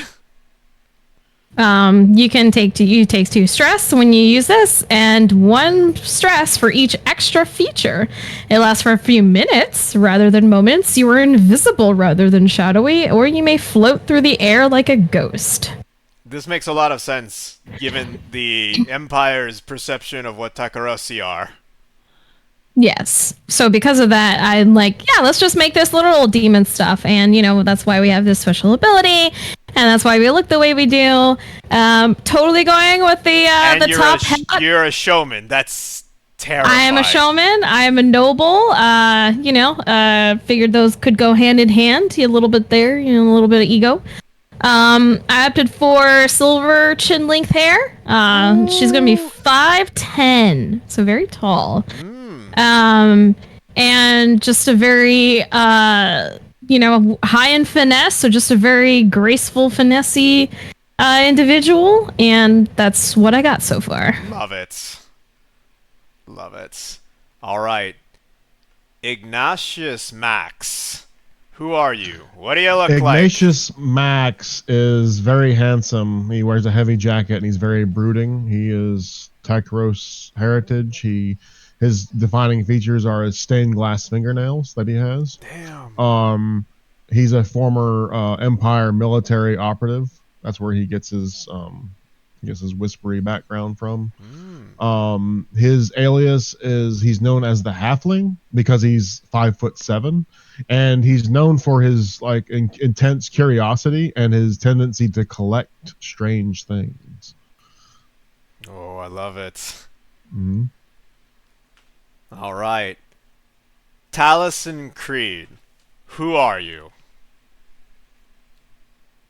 Taliesin Creed is a they are a Skovlander saboteur. They were a munitions factory worker during the war because they were a bit too young to join the militia like their father and older brothers. And also, I mean, that during the end of the war, that wouldn't have been much of an issue, but they also have a bum leg. So they kind of, were regulated to being in the factory. Pretty good at it. Took a bunch of stuff back to, experiment with it. Good at blowing stuff up. Loves experimenting with ghostly and arcane related things. They have the alias of Blaze, partially because they love setting things on fire. They are, an arsonist and a firebug, but also they have, very long, fiery red hair. Oh, yeah. Typical of a lot of Skovlanders, so that's kind of where the name comes from. It's for both of them. Very fair, lithe. Also has like a twitchy kind of manic demeanor. Wears a very long coat stuffed with all kinds of weird goodies and explosive devices. Oh man, security loves you. Oh, for sure. Talison's the guy who they go through security and it's just like a bunch. They just pull out a bunch of random shit from their coat. Yeah, no, it just keeps going. There's still more shit in here. All right, fantastic. Brix Bowden, who are you? That's me. Huge weathered man with a great coat and a tricorn hat. From Tykeros. My demon sign, if you will, is scales spread across my body. Oh, that's cool. Alias is reptile because of that. And was a soldier in the Skovlander army during the war. Oh, shit. Nice. So we have already people who were in the war, but on opposing sides. On both sides. That's pretty wild. All right. Thank you very much. Joan Dark. Who are you? That's my character, Joan Dark. She was an orphan. She lost her parents in the war, but she doesn't know that. She doesn't really care. This kind of ties into one of my dangerous friends as well. So she grew up sort of on the streets, underworld, grew up as a pit fighter, and then found faith through one of her dangerous friends. Just goes by Mother, who is a pastor, who leads a religious gang operation behind the scenes. And she wears a hooded cloak with sort of religious type robes, which conceals her built fighter's body. She's from Scotland, and she fights with her fists, and she wears religious beads around them. And she's also a ghost fighter, which through her faith she gains potency in combat versus the supernatural. What? And the other thing I was going to say is my dangerous friend is a crooked cop named Kilroy, who used to turn a blind eye to the pit fights, but the last pit fight about a month ago was raided, and the scene has been silent since. Oh, no. All right. That is fantastic. Would anyone else want to introduce their character tonight before we... well, I will be honest with you. It's 8 o'clock. We've already hit my 2-hour mark here. And I'm sad because I haven't been able to do the crew creation yet. I will hold out an invitation here to extend it so that you can build your crew, because I think that could be a very interesting consensus exercise. But I totally understand that if you gotta go, you gotta go. So before anybody has to go, anybody else want to introduce their character? I'll be quick since I know we're short on time.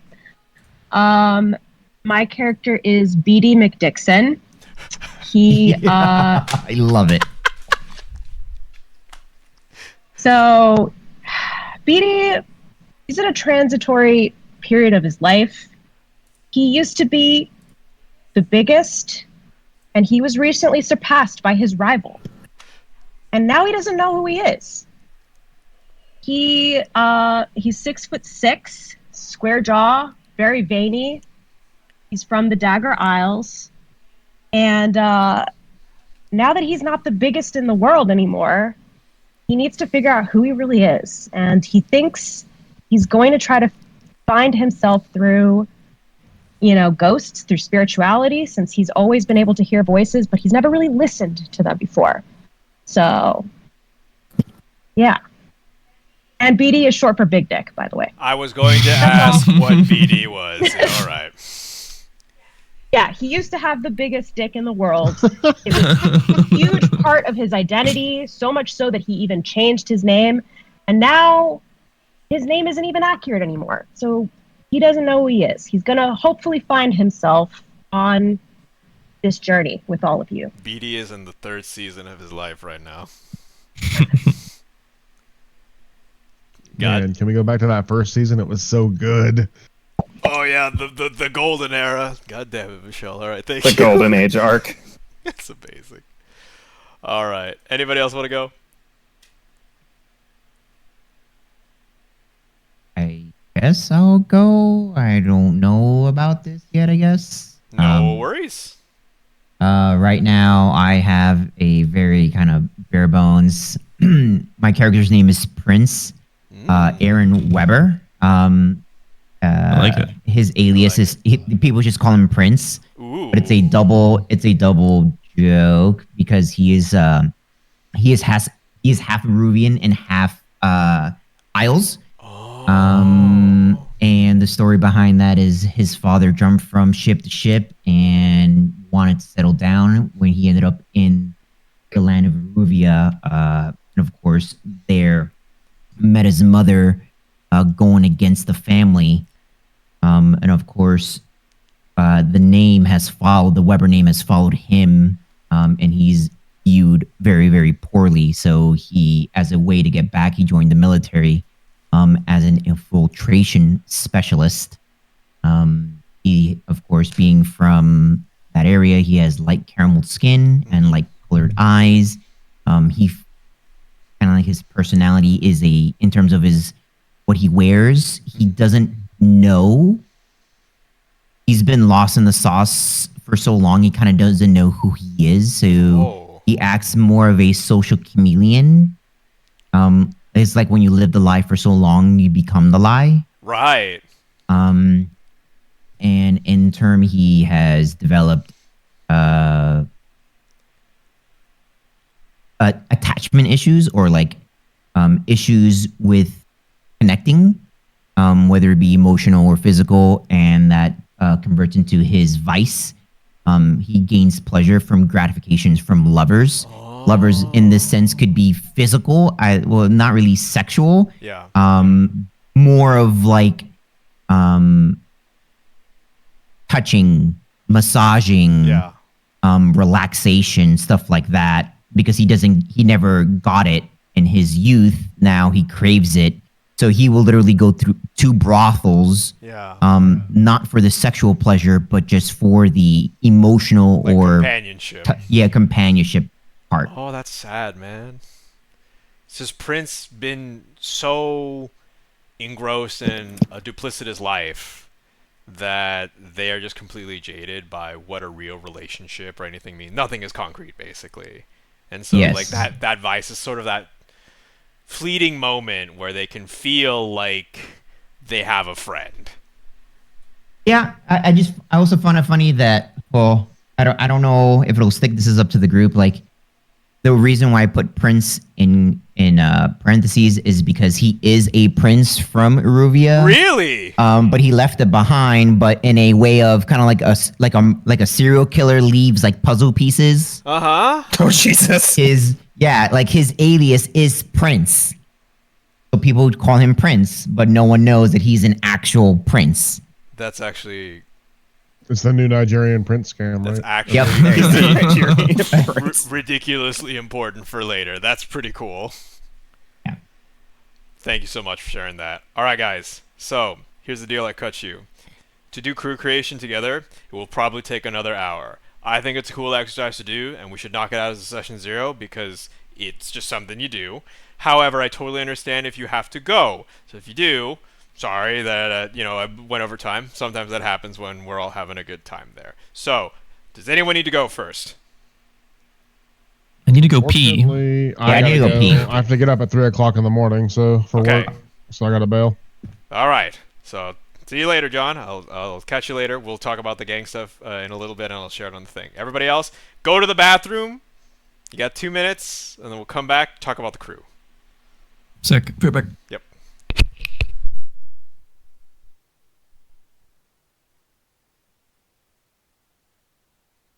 That guy was rushing in like he was playing co-op.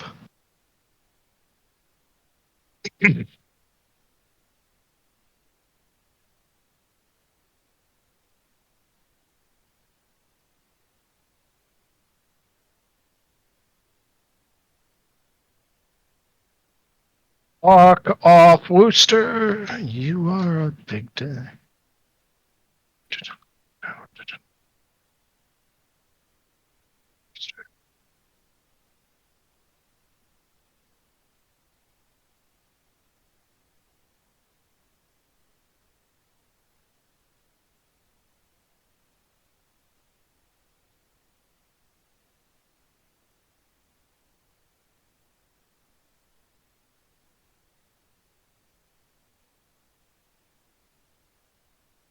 Ken, are you still there? He's showing up right now. Oh, okay. Oh, okay. Fuck. I was holding in that fucking piss for a while.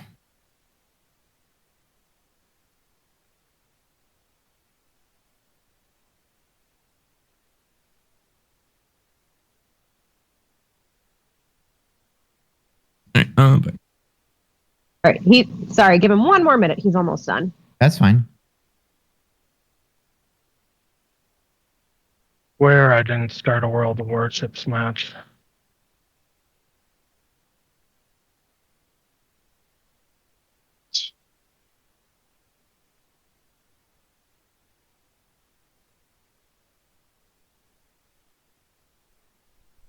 Okay, thanks for your patience.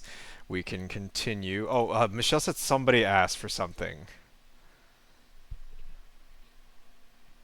Yeah, I was just honestly stuck on my clever friends, like who I would have as a friend and rival. I think I'm gonna pick Blood Dealer. Oh, Yeah. fuck, I Friend. forgot that. Shit. Yeah. I don't know who to pick for my rival. I don't think any of these other ones really fit. I'm trying to think of something to think. I'm thinking maybe like either an inventor or like someone involved in like a factory, like maybe a factory foreman. Or a Scotland apologist who actively encourages their fellow Scotlanders to lay down their arms and bury their grievances so that they can embrace the Empire and move forward in unification as one unified people. This war is over. They have to die. What the fuck just happened? Or some former Imperial soldiers that are trying to that's a join our given. crew. That's all. That's all. all You of mean them. like, what about the ones who are trying to be in this crew? I mean, things happen.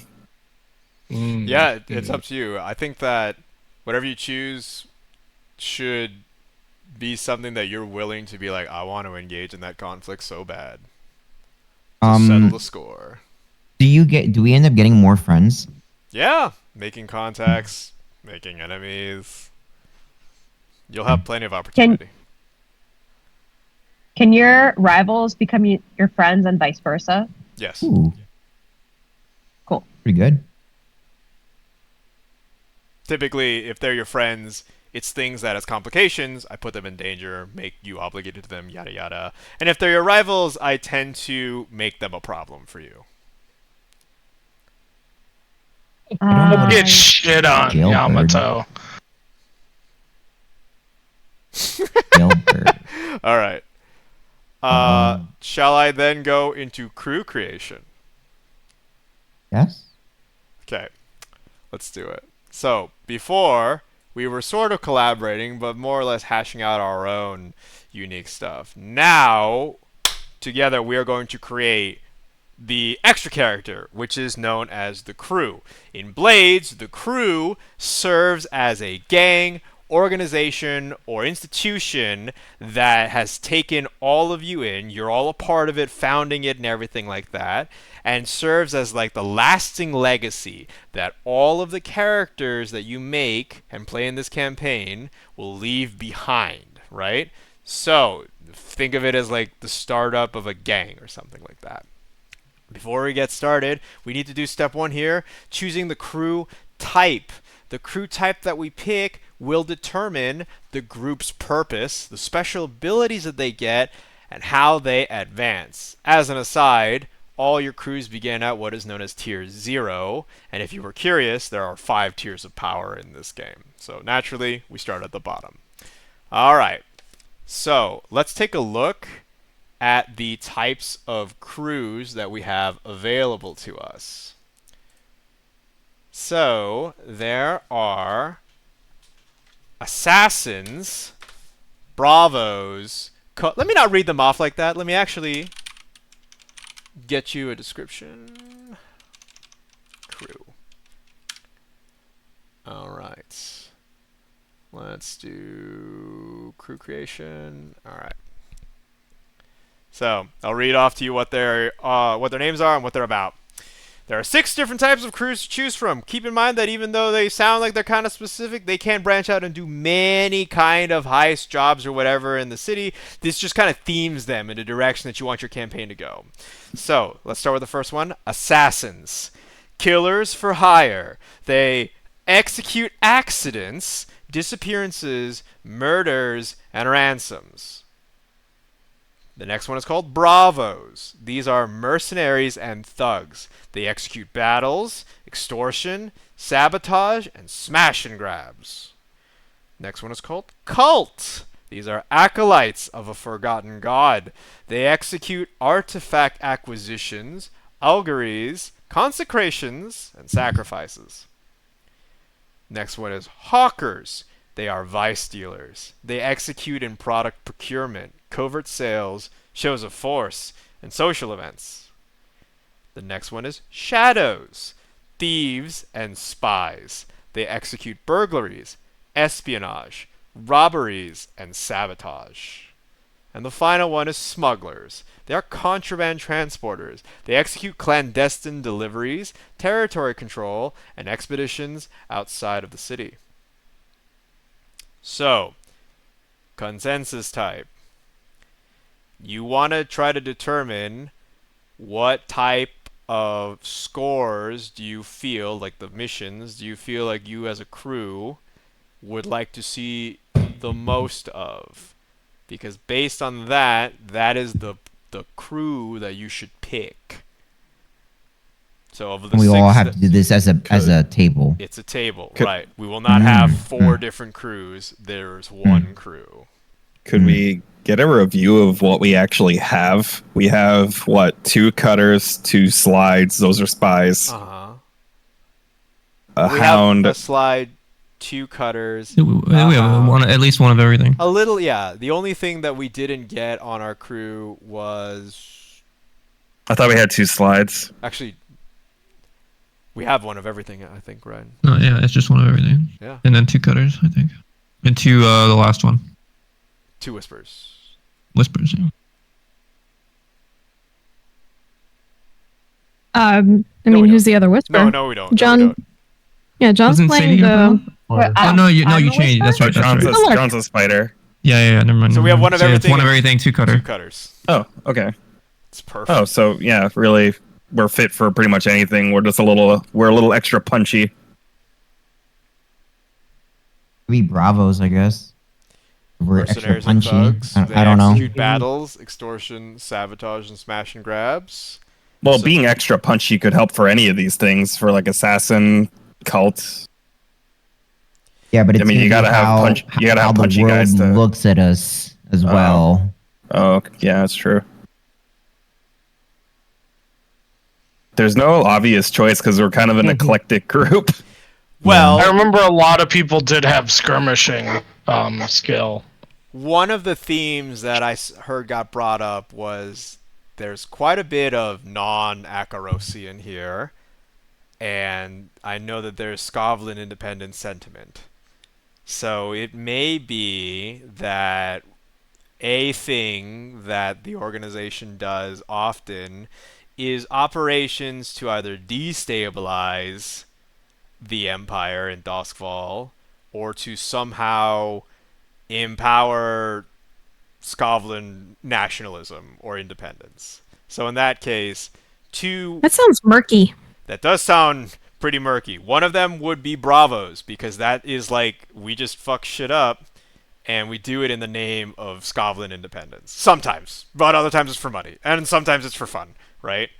The alternative one may be Shadows. So these are attempting to destabilize the organization from within, utilizing force in order to be able to pull things out when it is no longer quiet, but otherwise it's more of an espionage kind of thing.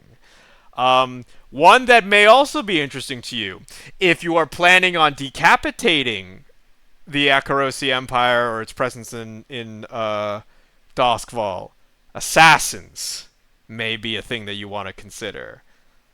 We're talking car bombs, snipes, weird funny letters in the mail that have powder.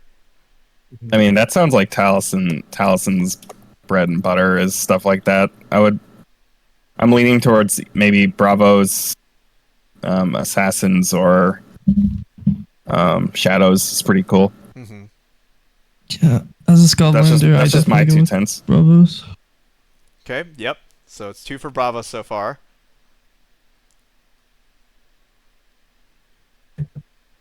I am happy to go with whatever the general consensus is. Gotcha. How many do you actually have of like Scotland independence?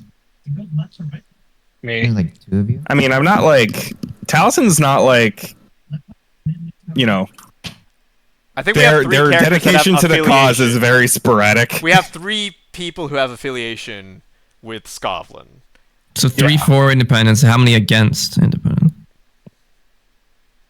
I mean, definitely Arden. Yeah. Which could be very interesting foil.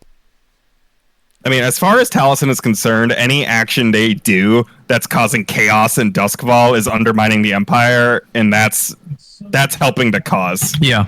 Mm-hmm. But But- Taliesin I is feel like like that's the really just closest about thing. that's as close as we're gonna get. Yeah. We're obviously not going to find something that everyone is like 100% on, but that's probably the closest we're going to get. Okay. So, does anyone have any opposition to Bravos then? Maybe that's a better question. Anybody not want to be, in a fight or anything like that? I don't want to be in a fight, but I mean, at that point, there's other things there. It's not just executing It's true. battles. It's It's not just- extortion, Exactly. sabotage. So there's always stuff to do. All right. So let's crack open the Bravo sheet really quick. I'm going to go ahead and click this to pop it up on your screens. So, Bravos. This is your crew sheet. Now, we're going to do this. We have to... So somebody needs to start filling this in, actually. Dan, could you help me out here? Sure. All right. So I need you to set the tier of this crew to 0 with a stronghold and 0 rep with 2 coin. Now, as a Okay. team, we need to do step 2. We are going to choose our initial reputation and where our Your layer page is different than what I see. Yeah, I think you give us a Yeah. character sheet. Yeah. He gave us a character sheet named Bravos. with the You have to hit Yeah, but yours the is characters different than ours. mode. Oh, I didn't know that. Yeah, hit in the upper right I hand see. corner of the sheet. Oh, it'll shit. Change it to crew mode. Then I guess you have to redo it. Upper right hand corner. Hold up. I'm not seeing anything Yeah. there. I mean, I guess the thing. Oh, here it is. Crew Thank you. mode. Yeah, I had to reopen the thing. Reopen the page. All right. Oh, it's already open. No, that's weird. Okay. All right, now I see that it's Okay, on here crew we go. mode. Yeah. Okay, cool. So, But no. Okay. maybe. So normally I would ask you what the name of your crew is, but I know that's kind of hard, especially in consensus to describe. So before we do that, let's do all the other shit, and then maybe that helps us get to the name. So we need to choose our initial reputation and our lair. So how do the other underworld factions see you? Remember that you are a new, or at the very least fledgling, group of bravos in a city that has had established gangs, organizations, and things that, they've preceded you by decades, at least. So you're a small fry right now. And yet, how is it that the other underworld factions see you in terms of reputation? Are you guys ambitious, brutal, daring, honorable, professional, savvy, subtle, or strange? Or is there another word that you want to use?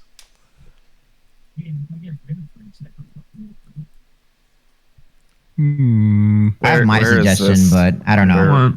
What? I like professional. I don't know why. Ooh, okay. I was leaning that towards too. ambitious, but professional is pretty cool. That sounds slick. Ambitious. What does it not actually bad mean in either. the context of the game, though? It I'm means not against it.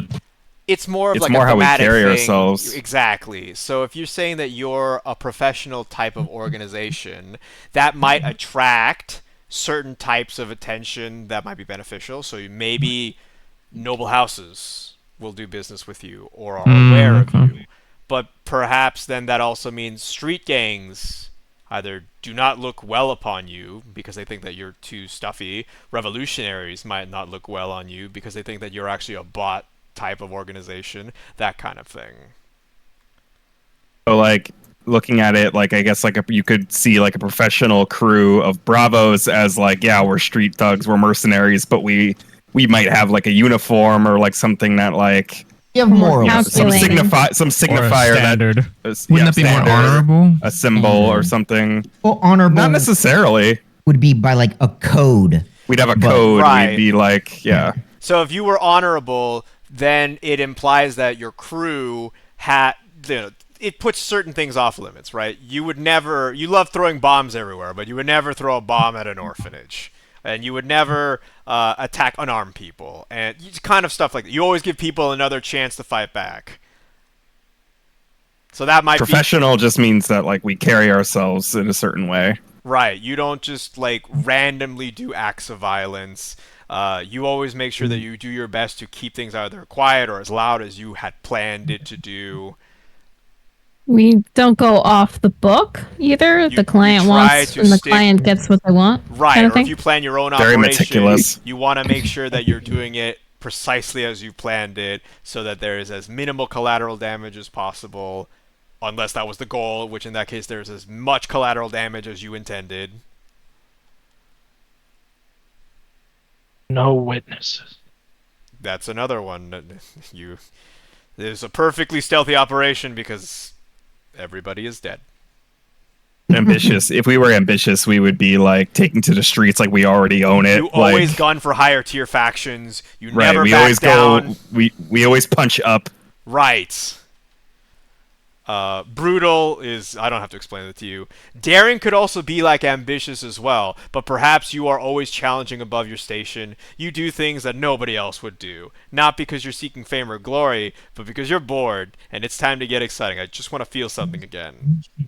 Daring, it's like bank robbers in the 1920s showing up wearing pinstripe suits, and it's like, There you go. you know, if anyone asks who did it, it was the Higgins gang, and then they like take a Tommy gun and like carve Higgins into the wall with it. Oh my god, yes. I think subtle is more of that, like, you try to do things as much on the sly as you possibly can. You do not want any Discreet. attention whatsoever. Very discreet. You operate clandestinely.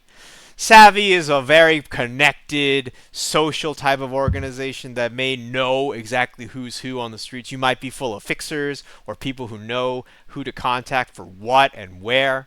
And strange is strange, right?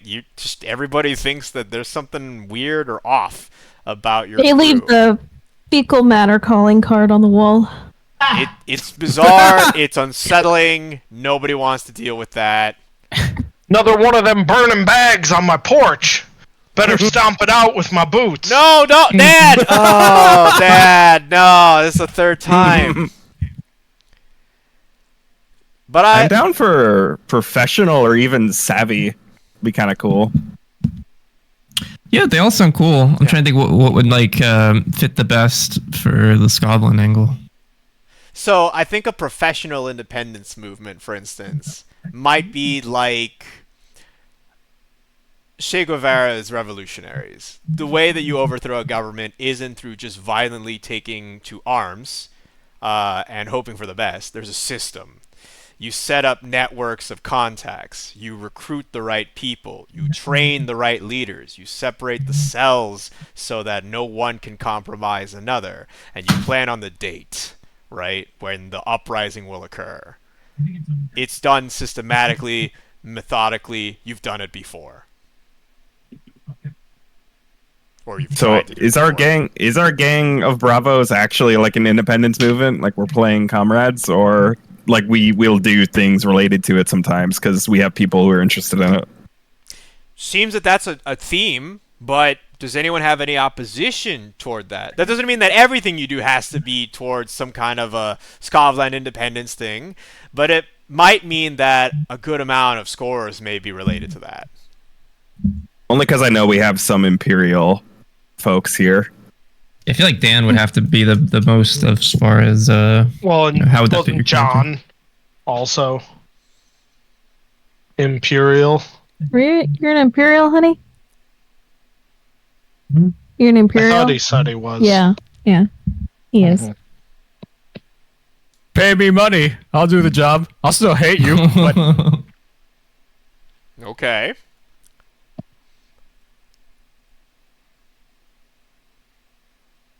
Then I'm cool with professional. I don't think any opposition to that, and I think that the theming sounds pretty good. Let's pick a layer. So let's look at our map really quick. Let's look at Greater Doskvol. I don't care. Whatever. I can fit in. And we need to pick a district where our layer exists. But let me tell you a little bit about each one of these guys so that you have a better idea. Just think of where physically you think it would be located. So let's start up at the top, tippy top, in White Crown. So White Crown is Exactly what it sounds like.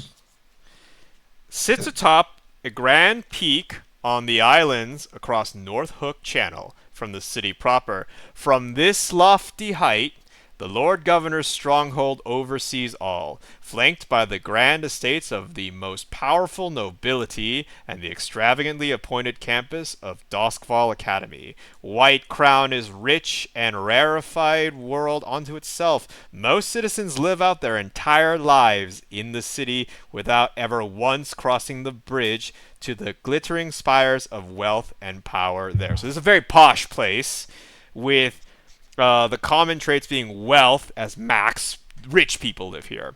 Security and safety, though, are also max. So if you were thinking, what is the lion's den of the establishment? It's White Crown.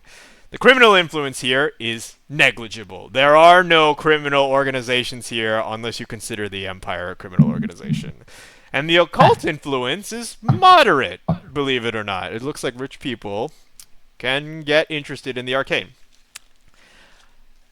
Let's keep going, but just think about that, right? All right. Let's talk about the docks. The docks. All right. I should have just gone alphabetical order. The docks are an ancient... the docks are ancient, going back to the days before the Cataclysm, when the area was a colony town of the old Skov Kingdom. Today, some commerce has shifted to the new electro rail lines of the Imperium, but the docks are still bustling with cargo haulers, fishing boats, and the prestigious Leviathan hunter ships that provide the raw material that keeps the city running. Traits are moderate across the board. It's moderately wealthy, it's moderately safe, there's a moderate amount of crime around here, and a moderate amount of occult influence. Alright. Let's talk about the area to the right of it, called Brightstone. Brightstone is home to many of the wealthiest and most influential citizens of Doskvol. Its streets are broad and paved under bright electric lights. Its canals are sparkling and clean, with perfumed water. Its houses are all of fine, pale marble blocks, rich timbers, and intricate ironworks. There are cultivated parks fed by radiant energy, lavish restaurants and cafes, jewelers, tailors, and other luxury shops. Street-side vendors are forbidden here, resulting in a serene, spacious atmosphere, punctuated by the occasional carriage or marching bluecoat patrol. Traits. Wealth is maxed. Security is maxed. There is no crime here, and the occult is moderate. Stop me if anything sounds interesting. Let's go to the Six Towers. Six Towers. This formerly prestigious district has faded over the centuries into a pale shadow of what it once was. The eponymous Six Towers were originally the grand residence of Doskvol's first noble families. All but two, the Bowmore House and the Rowan House, have been sold off and converted into cheap apartments or have fallen into ruin and are abandoned. The district has an empty, haunted feel, with many sprawling old buildings dark without power. Broad stone streets cracked and buckled, and the fires of squatters crackling from overgrown lots. Wealth is moderate. Security is minimal. Crime is moderate, and the occult is above average. That sounds like a good place for a startup. I have a question though. Are we like the leaders of this crew? Or are we just members? The only members of the crew for now. At tier 0, it's just you guys. So would one of us be, would John then be the head of the crew, so to speak, or? Thematically, that would make the most sense given that he's a spider, but I have no idea how your movement works. It's up to you. It's like, I don't know, we wouldn't be able to afford a crew in like the rich area, right? Like, I don't know. If you did, I would be very curious how you're doing that. I think that one you just read off makes the most sense to me, but they all sound cool. Mm-hmm. We can also, let's see. If we're sounding like we want to avoid places that are particularly wealthy, I'll take off Charter Hall, because Charter Hall is the seat of government. Let's talk about, this one's a big favorite, Crow's Foot. Crow's Foot is a crossroads, merging many qualities of its neighboring districts, the illicit vices of Silkshore, the labor and trade of the docks, the poverty of Char Hollow, and the classic architecture of Charter Hall. The district is a patchwork, both held together and threatened to be torn apart by the menagerie of competing street gangs and bluecoat squads that claim every avenue and corner as territory in an endless turf war. Traits. It's moderately wealthy. There is little safety or security. Criminal influence is maximum, and the occult is moderately high. Let's see what else we have. What could you guys also like? Char Hollow. The crowded district is home to the bulk of the workforce of the city. Servants, dockers, sailors, stockyard and ealery workers, cabbies and so on. It's cheap, noisy, cramped, and sweltering from cook fires and steaming hiss pipes, but there's a familiar camaraderie amongst its residents you won't find anywhere else. The people of Char Hollow are a true community, brought together by circumstance, but bound by ties of mutual support and care, in stark contrast to the cutthroat ruthlessness that constitutes business as usual in the rest of the city. Wealth. There is no wealth.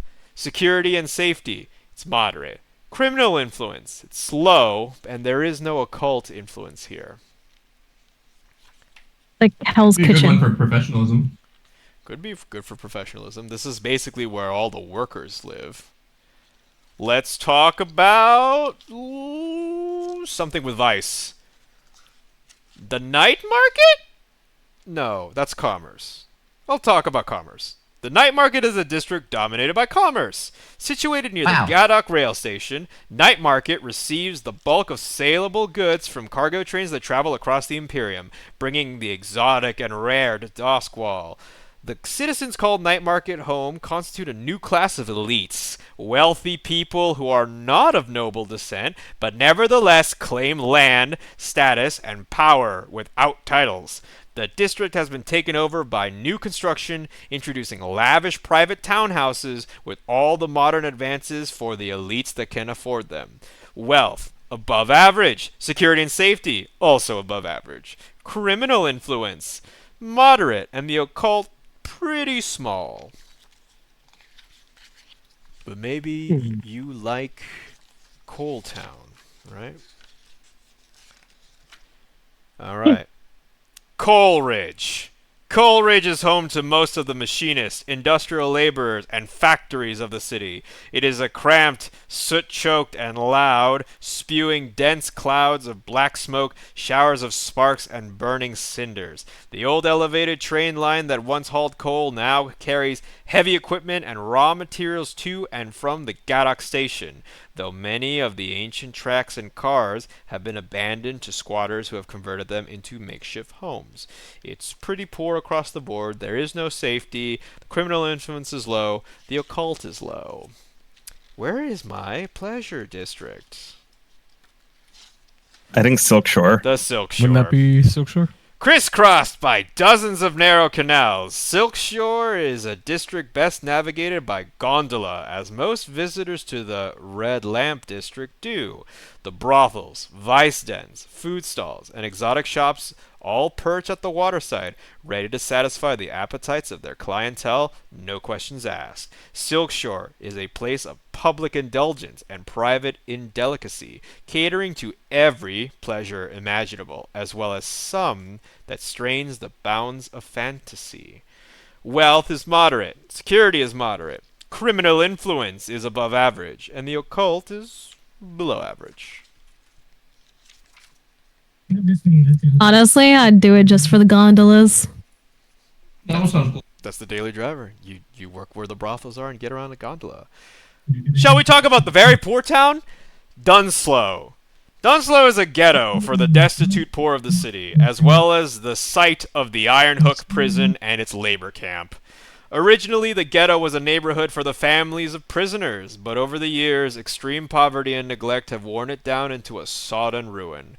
A vicious cycle plays out here. Crime driven by desperation, then arrest, then incarceration, and release back into Dunslow, giving Iron Hook an endless supply of laborers to exploit.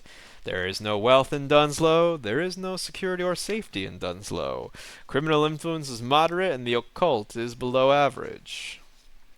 How do I That know? one's a little too realistic. It's kind of dark, right?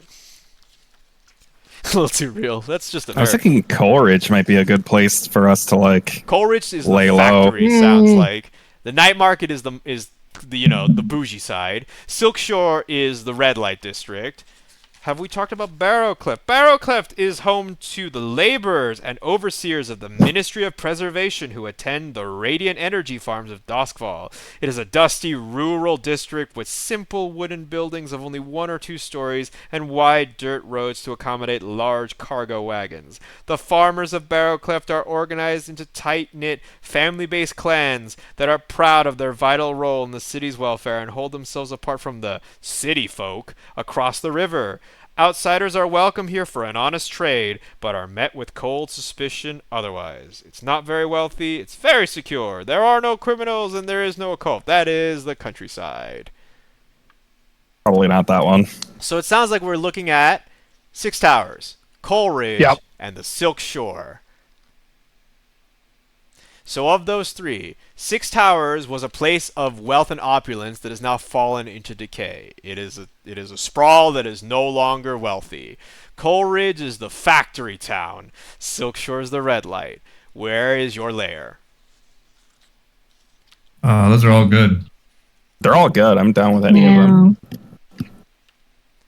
I'm gravitating towards the first 2. Six Towers and Coleridge. So Six Towers, again, is a place that was once of opulence, has just 2 noble houses left, but more or less has fallen into squalor and ruin and is mostly abandoned, with above average spoopiness here. I think it's one of That the one most sounds ripe for like an spooky. upcoming Yeah. startup.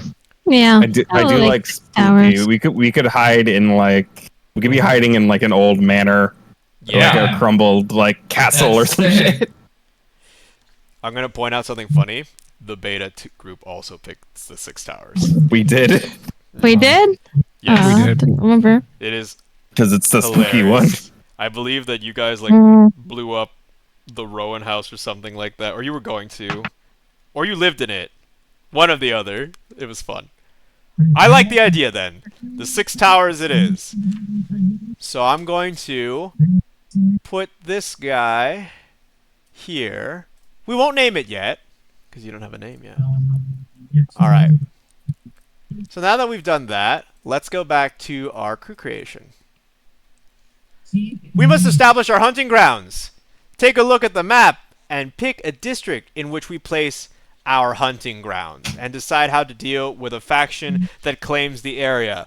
What are the hunting grounds, you might ask? I believe these are areas that when your scores take place in there, you gain mechanical advantages. So, establish hunting grounds. Your crew is brand new, but you've chosen some small part of a district as your hunting grounds. This is the area that you usually target for your scores, and you know it well. Your hunting grounds don't have to be in the same district as your lair. The area is small, probably about 3 to 4 city blocks, but it is still an intrusion on someone. The entire city is divided amongst larger, stronger factions. The GM will tell you which factions claim the area, and you decide how to deal with them. Your hunting grounds are useful for a particular type of criminal operation. Each crew type has a list of different operation types for their hunting grounds. So for Bravos, I think... Actually, I don't know where it says that. Assassins have accident, disappearance, murder, ransom. Choose one of these operation types as your preference. Hunting grounds. Battle, extortion, sabotage, smash and grab. So those are the type of operations that you can conduct on your hunting grounds, it seems like. So we need to know, where do you do your stuff? So, now that you know where you live, where do you do your crime? Probably not where we live, right? Don't shit where you eat? Okay. Right, I mean, so? that's my instinct. But I What don't was know what- security level on the docks? The docks is moderate. It's about halfway through. These are areas that used to be part of the Skav Kingdom before the rise of the Empire. And it is very commercial based. These are also where the massive Leviathan hunter ships dock and offload. I mean, that sounds perfect. Yeah. Okay. I don't think we can play stuff like So, that. Man. your hunting grounds are in the docks. And Pick a different color. yeah, I think I'll pick a different color. So we'll do, I don't know, like blue will be your... Oh, red. Red's nice. Yeah, red. Nice and different. All right, let's see. But also, there are other factions that claim the docks themselves. So I believe... Oh my god, wait, tell me something. Let's see. Just give me a moment here. Like that our hunting ground is a little far away from where we are. Yeah, I'm actually very curious how you guys have established that operation, but I'm sure that there's some really cool way that y'all get over there. Okay. Gondola. So, it's gondolas. in terms of who operates in the docks, there are the Leviathan Hunters, a tier 5 faction, which are the captains and crews that grapple with the titanic demons of the Void Sea to drain their blood for processing into ectoplasm. So, that's something to consider. There are also a tier 2 gang known as the Red Sashes, originally a school of ancient Eruvian sword arts. This might be for Prince, but have now expanded into criminal endeavors. And I think there might be like one more that operates here. The Gondoliers, because they operate around all the gondolas and rivers. Canal boat operators venerated by ancient tradition. They are said to know occult secrets. The Foghounds, a crew of rough smugglers looking for a patron. There's a lot of stuff that operate in the docks, so that's kind of interesting. All right. I like it. All right. So That sounds sick. then you would have to decide how to deal with the faction that claims that area. And I believe that that was just you either, I think you like pay them off. All right, hold on.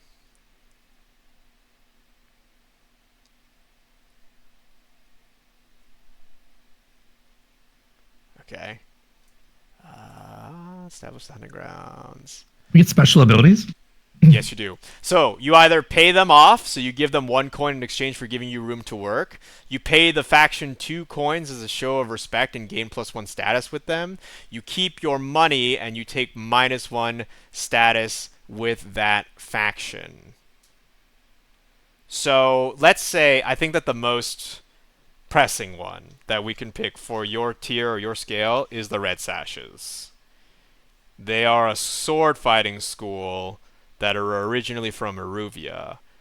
But how is it that you are able to operate on their turf? Do you pay them off? Do you affiliate with them? It's got to be through Prince. Oh, shit. What are you thinking of, Ponte? Here? Ponte? Might not be here. Well, I like that angle, but mechanically speaking, it has to be one of these 3. Yeah. I just mean, like, at least if we do it that angle, then, like, everyone's kind of got something. You know what I mean? Yeah. Absolutely. So I think as consensus then, What are coins? coin is the economy talk that I'm not going to go over today, but it is effectively the currency that you accrue, and it can be used for either upgrades, downtime stuff, or the cool part, retirement, where you can actually stash enough coin to leave the game fictionally alive in a current state of whatever you want to write, depending on how much coin you're walking away with. So it's basically your ability to write yourself out without being killed. Yeah, it's hard to choose one of these without knowing, like, how much is a coin. Is that this a one-time payment? Is this every time we do a job? The standard score is a 6 coin payout, I think. Okay. So if it's 1 session, 6 coins if everything goes right, something like that. So coins. Knowing that, 8 people. Do we pay off the Red Sashes, and that's how we just do it? Do we affiliate with them by giving them 2 coin as a show of respect and we take +1 status with them? Or do we keep all of our money and take -1 status with that faction? This is very much like an intrusion. Is this some...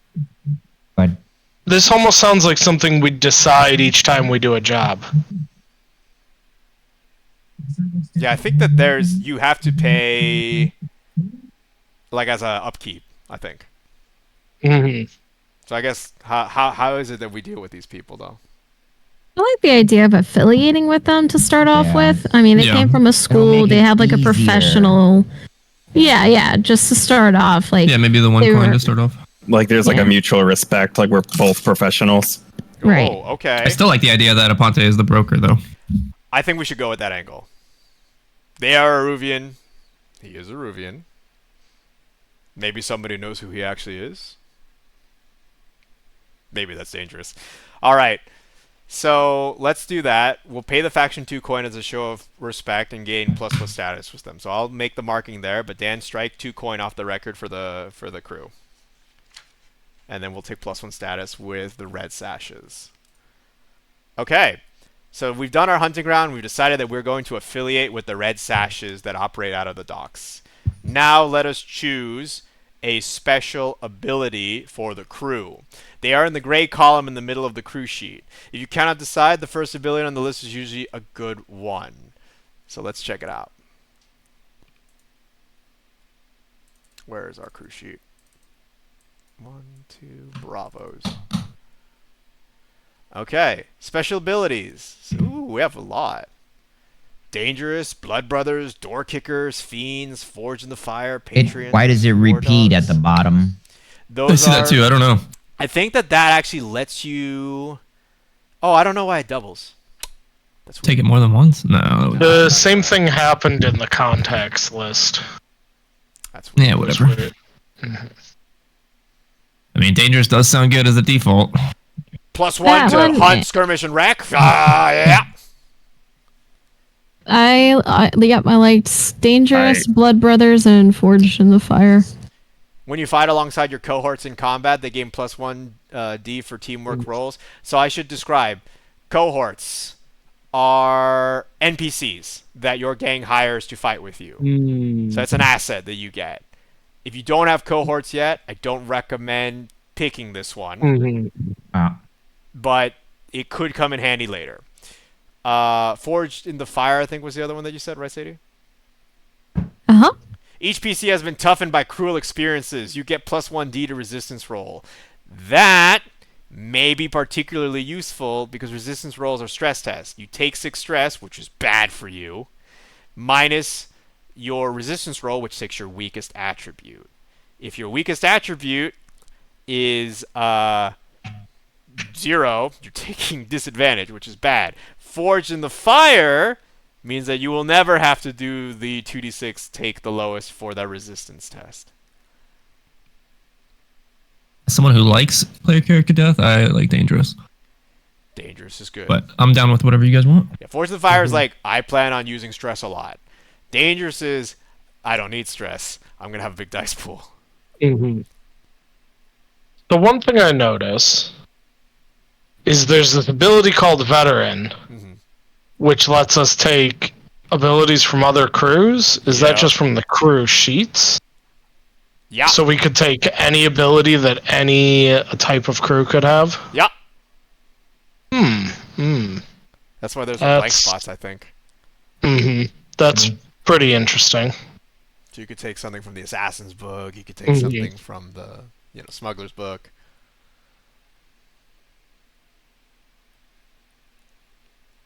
That's very interesting, but it's also probably too much time. I don't want to go through everything. Yeah. Either Dangerous or Forged in Fire is my vote, but I hear 2 for Dangerous so far. I've put my vote in for Dangerous as well, because people who are maybe not be the most proficient at fighting could get a little bit better at fighting. That's true. Even non-fighting characters have now become okay at fighting. Yeah, I'll throw my hat in for Dangerous. They're dangerous. Oh my god. Dios mío. Oh and it also could be, we could angle it as just like, that's just how we're known as, like, we're known as being professional and dangerous. There you go. That's pretty good. It's the, you see the Dark Souls boss bar show up and you're like, oh, fuck me. I'm gonna die. This also seems like the only way we could start the game with 3 points and something. That's true. My hand's looking good. All right. Tick it off. Okay, now we must assign our crew upgrades. The crew has 2 upgrades that are pre-selected. We may choose 2 more.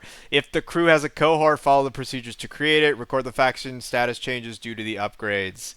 So, let's look at our crew upgrades. So I believe, scroll up. It's near the, or right below the Bravos thing. Yeah. All right. So, that is a lot of boxes. We get one of these? You have, I think it says you have 2 upgrades that were pre-selected. I don't know if that was true. I don't. All of them are. Doesn't look like It any of them doesn't are. look Yeah. like it, so I'm going to actually go into my book.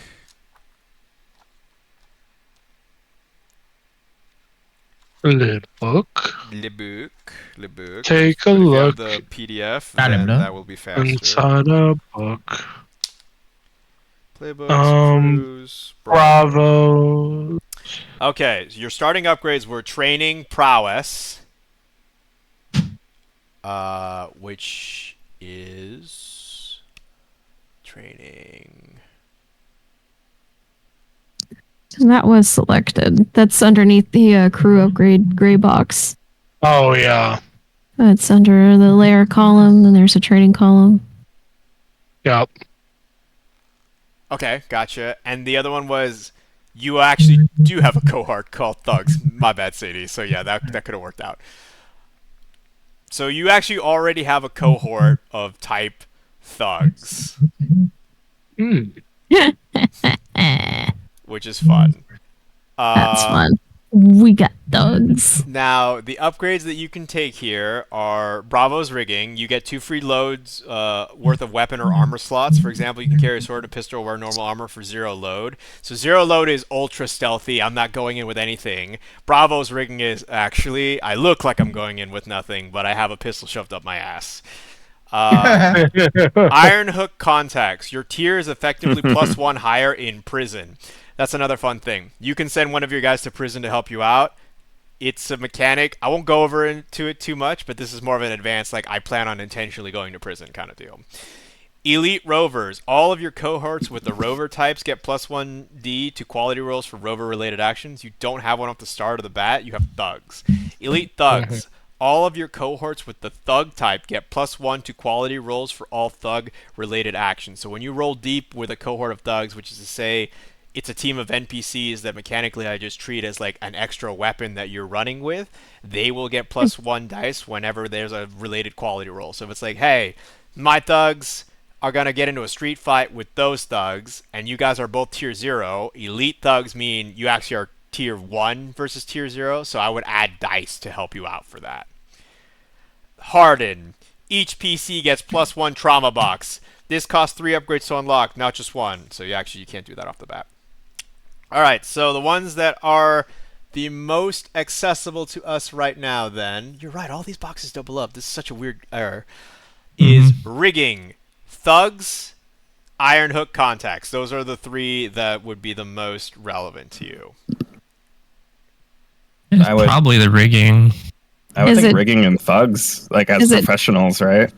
Is it 2? You get 2. I like elite thugs and rigging personally. Yeah. Yeah, I agree. Okay, we're just always armed to the teeth, and we roll with an elite crew. I like it. Yeah. So you guys roll deep. Your dudes are well trained. That makes sense because you're professionals.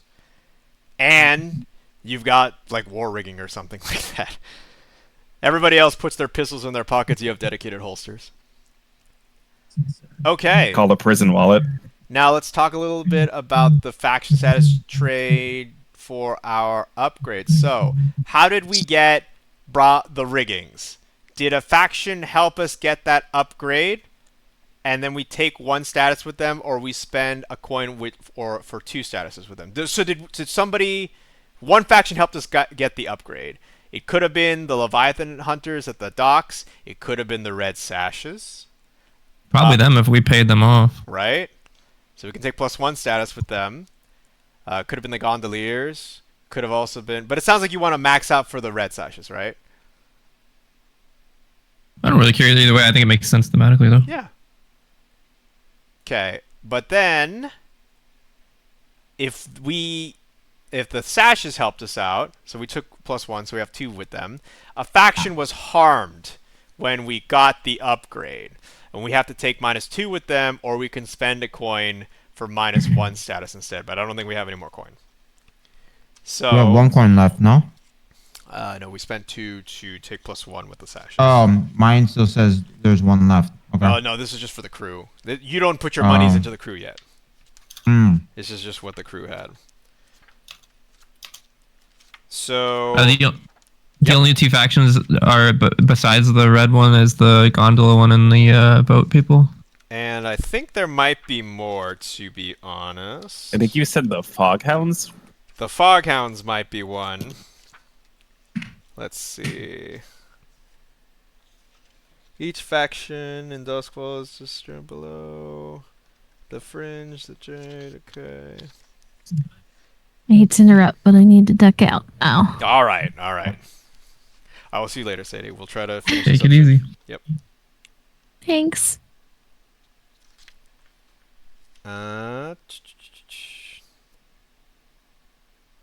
There's also the Crows, which is an old gang with new leadership, known for running illegal games of chance and extortion rackets. There is the City Council, the elite nobility who run the city and the government, its treasury, the magistrate, and the public works. That's a good one. Yeah, so they may not like the fact that you are arming yourself to the teeth. There is the Grinders, a vicious gang of former dockers and Leviathan blood refinery workers. They work out of an abandoned dock warehouse and have an underground HQ.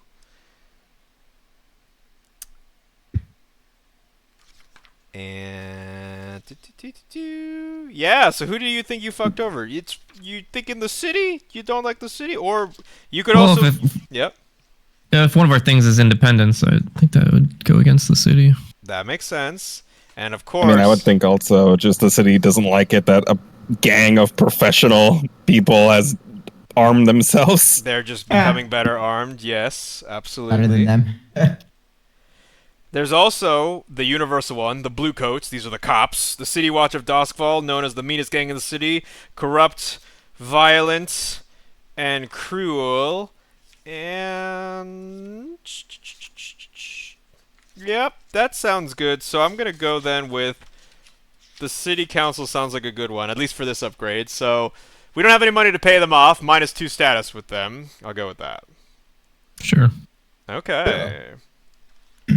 And then the next upgrade was your Elite Thugs. A faction helped us get the upgrade. We can take +5. So we can actually max out the Red Sashes if you want. We get +3, and we're basically like partners in this. Or Yeah, we can but use are we this to gonna bump have- maybe- it up. We're still gonna have to pay them the coin every time, every mission. Yes, you'll have to pay them the coin every mission, but +3 status mean that they might be much more amenable to help you out for a lot of things. Yeah, I feel like it's a good thing to have someone that if we get ally. fucked with. Yeah. Okay, so we'll say we're taking +3 with the Red Sashes, but now we also have harmed another faction when we got our Elite Thugs, and we have to take -2. Do we want to continue to push the Council, knowing that if we get to -3, it puts our gang at war with the City Council, which is an open call for extermination? The reason that I don't recommend this is because they are tier 5. which Yeah, I is don't the think we should be at maximum war tier. Let's yet. not antagonize the government. Yeah. So you have other Yeah. gangs you can antagonize here. You can always antagonize the cops. You can antagonize the gondoliers. You can pick a fight with the Leviathan hunters. Fuck the police. Fuck the police. -2 with the Bluecoats. Alright. Alright, so we're almost done here. Now we have to choose a favorite contact. We must mark one who is a close friend, longtime ally, or partner in crime. And then we will record different changes in faction statuses with them. So let's go look for the contacts on our side. And we can make stuff up too. Oh, look at all these pit fighters. So who is a favorite contact for our crew? Do we want to make one up, or do we want to pick one that already exists? They actually have a little bit of a description on them. Meg is a pit fighter, perhaps a trainer, or perhaps a fellow extortion artist. Conway is a blue coat, perhaps an informant within the City Watch. Keller is a blacksmith, and maybe he is a source of armaments. Tomas is a physiker, perhaps he is a former thug turned doctor. Walker is a ward boss, perhaps an employer who often needs violent work. And Lutz is a tavern owner, perhaps a good source of news and gossip. So, mark one who is a close friend, longtime ally, or partner in crime. Who is our close friend? Whew. Is it listed on the thing somewhere? All those you just read? It should be on the Bravo sheet. The Lutz Dan is or Walker popping could up. Oh, I see it. I see it.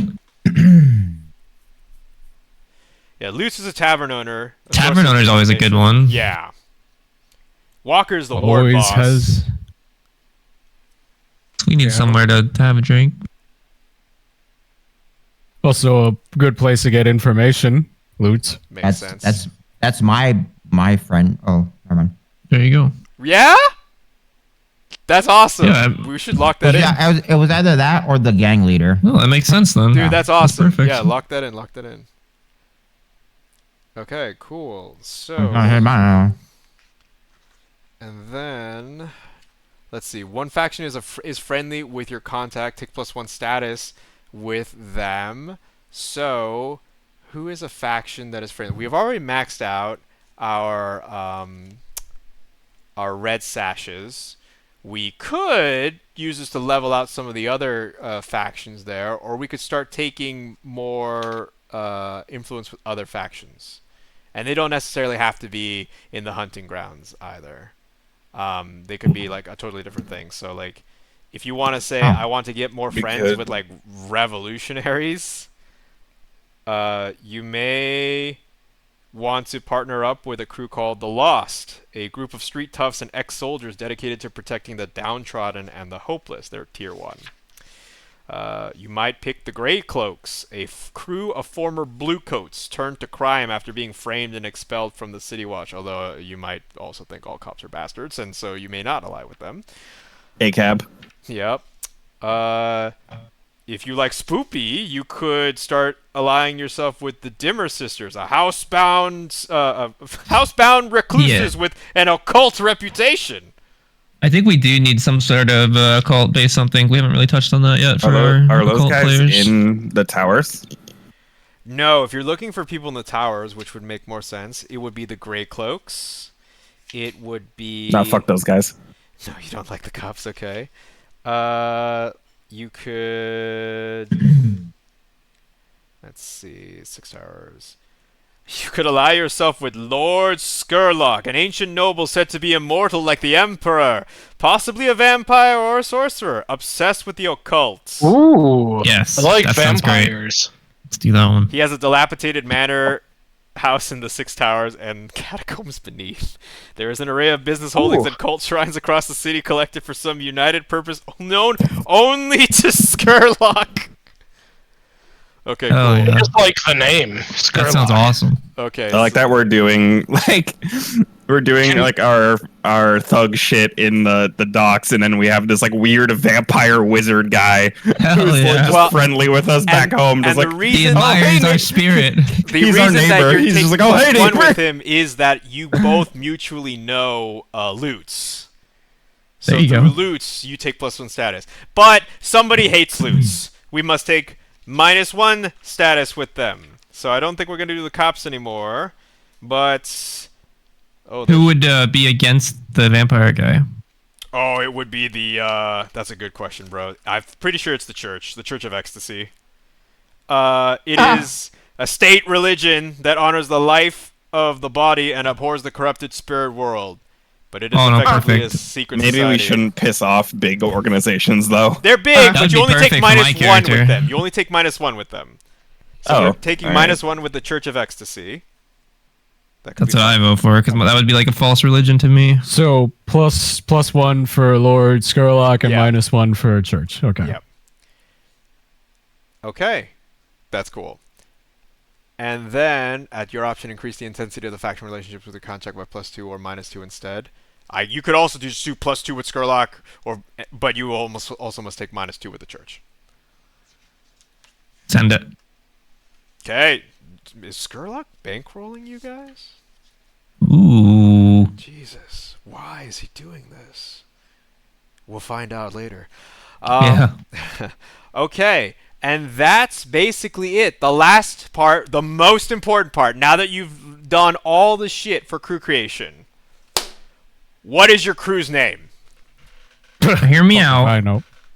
John is really good with naming stuff, and he didn't get to do any of this stuff. So maybe we let him do that That's fair. if he would want to. I feel bad he didn't get to partake in any of these options. Why don't can you draft a message, Ryan, in chat? Let him know, hey, we've come up with all this stuff. Maybe Cliff Notes him or screenshot him where we're at, and be like, hey, buddy, you can do the honors. What's our name? Sure. Okay. Can where's the? I wanted to screenshot the faction sheet or whatever. Oh, there it is. I think I see it. And there's like graphics that I can put up later that I'll do. But yeah, go ahead, screenshot, message them out. And then that's basically it, y'all. So the last part we have to do is schedule a time to run this thing. So I'll post times in the SitD chat. And we can just see if any of them work out. We'll negotiate times throughout the week, but more than likely it will be either Saturday or a Sunday. I can ask John to see if he still is up for running the Girl by Moonlight game and see if he wants to take a breather from that so that we can also open up the Friday, but we'll see. So I'm thinking weekends are best. Is it best for y'all? In the evenings? Yep. I have a game on Sunday currently. I don't know if it's still going. I can check with that. But Saturday would be great. Friday's already open. Okay, cool. So I'll go ahead and post out some times that we might be able to hook people up, and then we will go for it from there. I'm eager to see what the crew's name is going to be, but it sounds exciting. Freedom for Scotland! Hell yeah, freedom for Scotland. Freedom for Scotland! Are you busy for Midjourney? Yeah, I'm good for it. Let me just stop the recording now.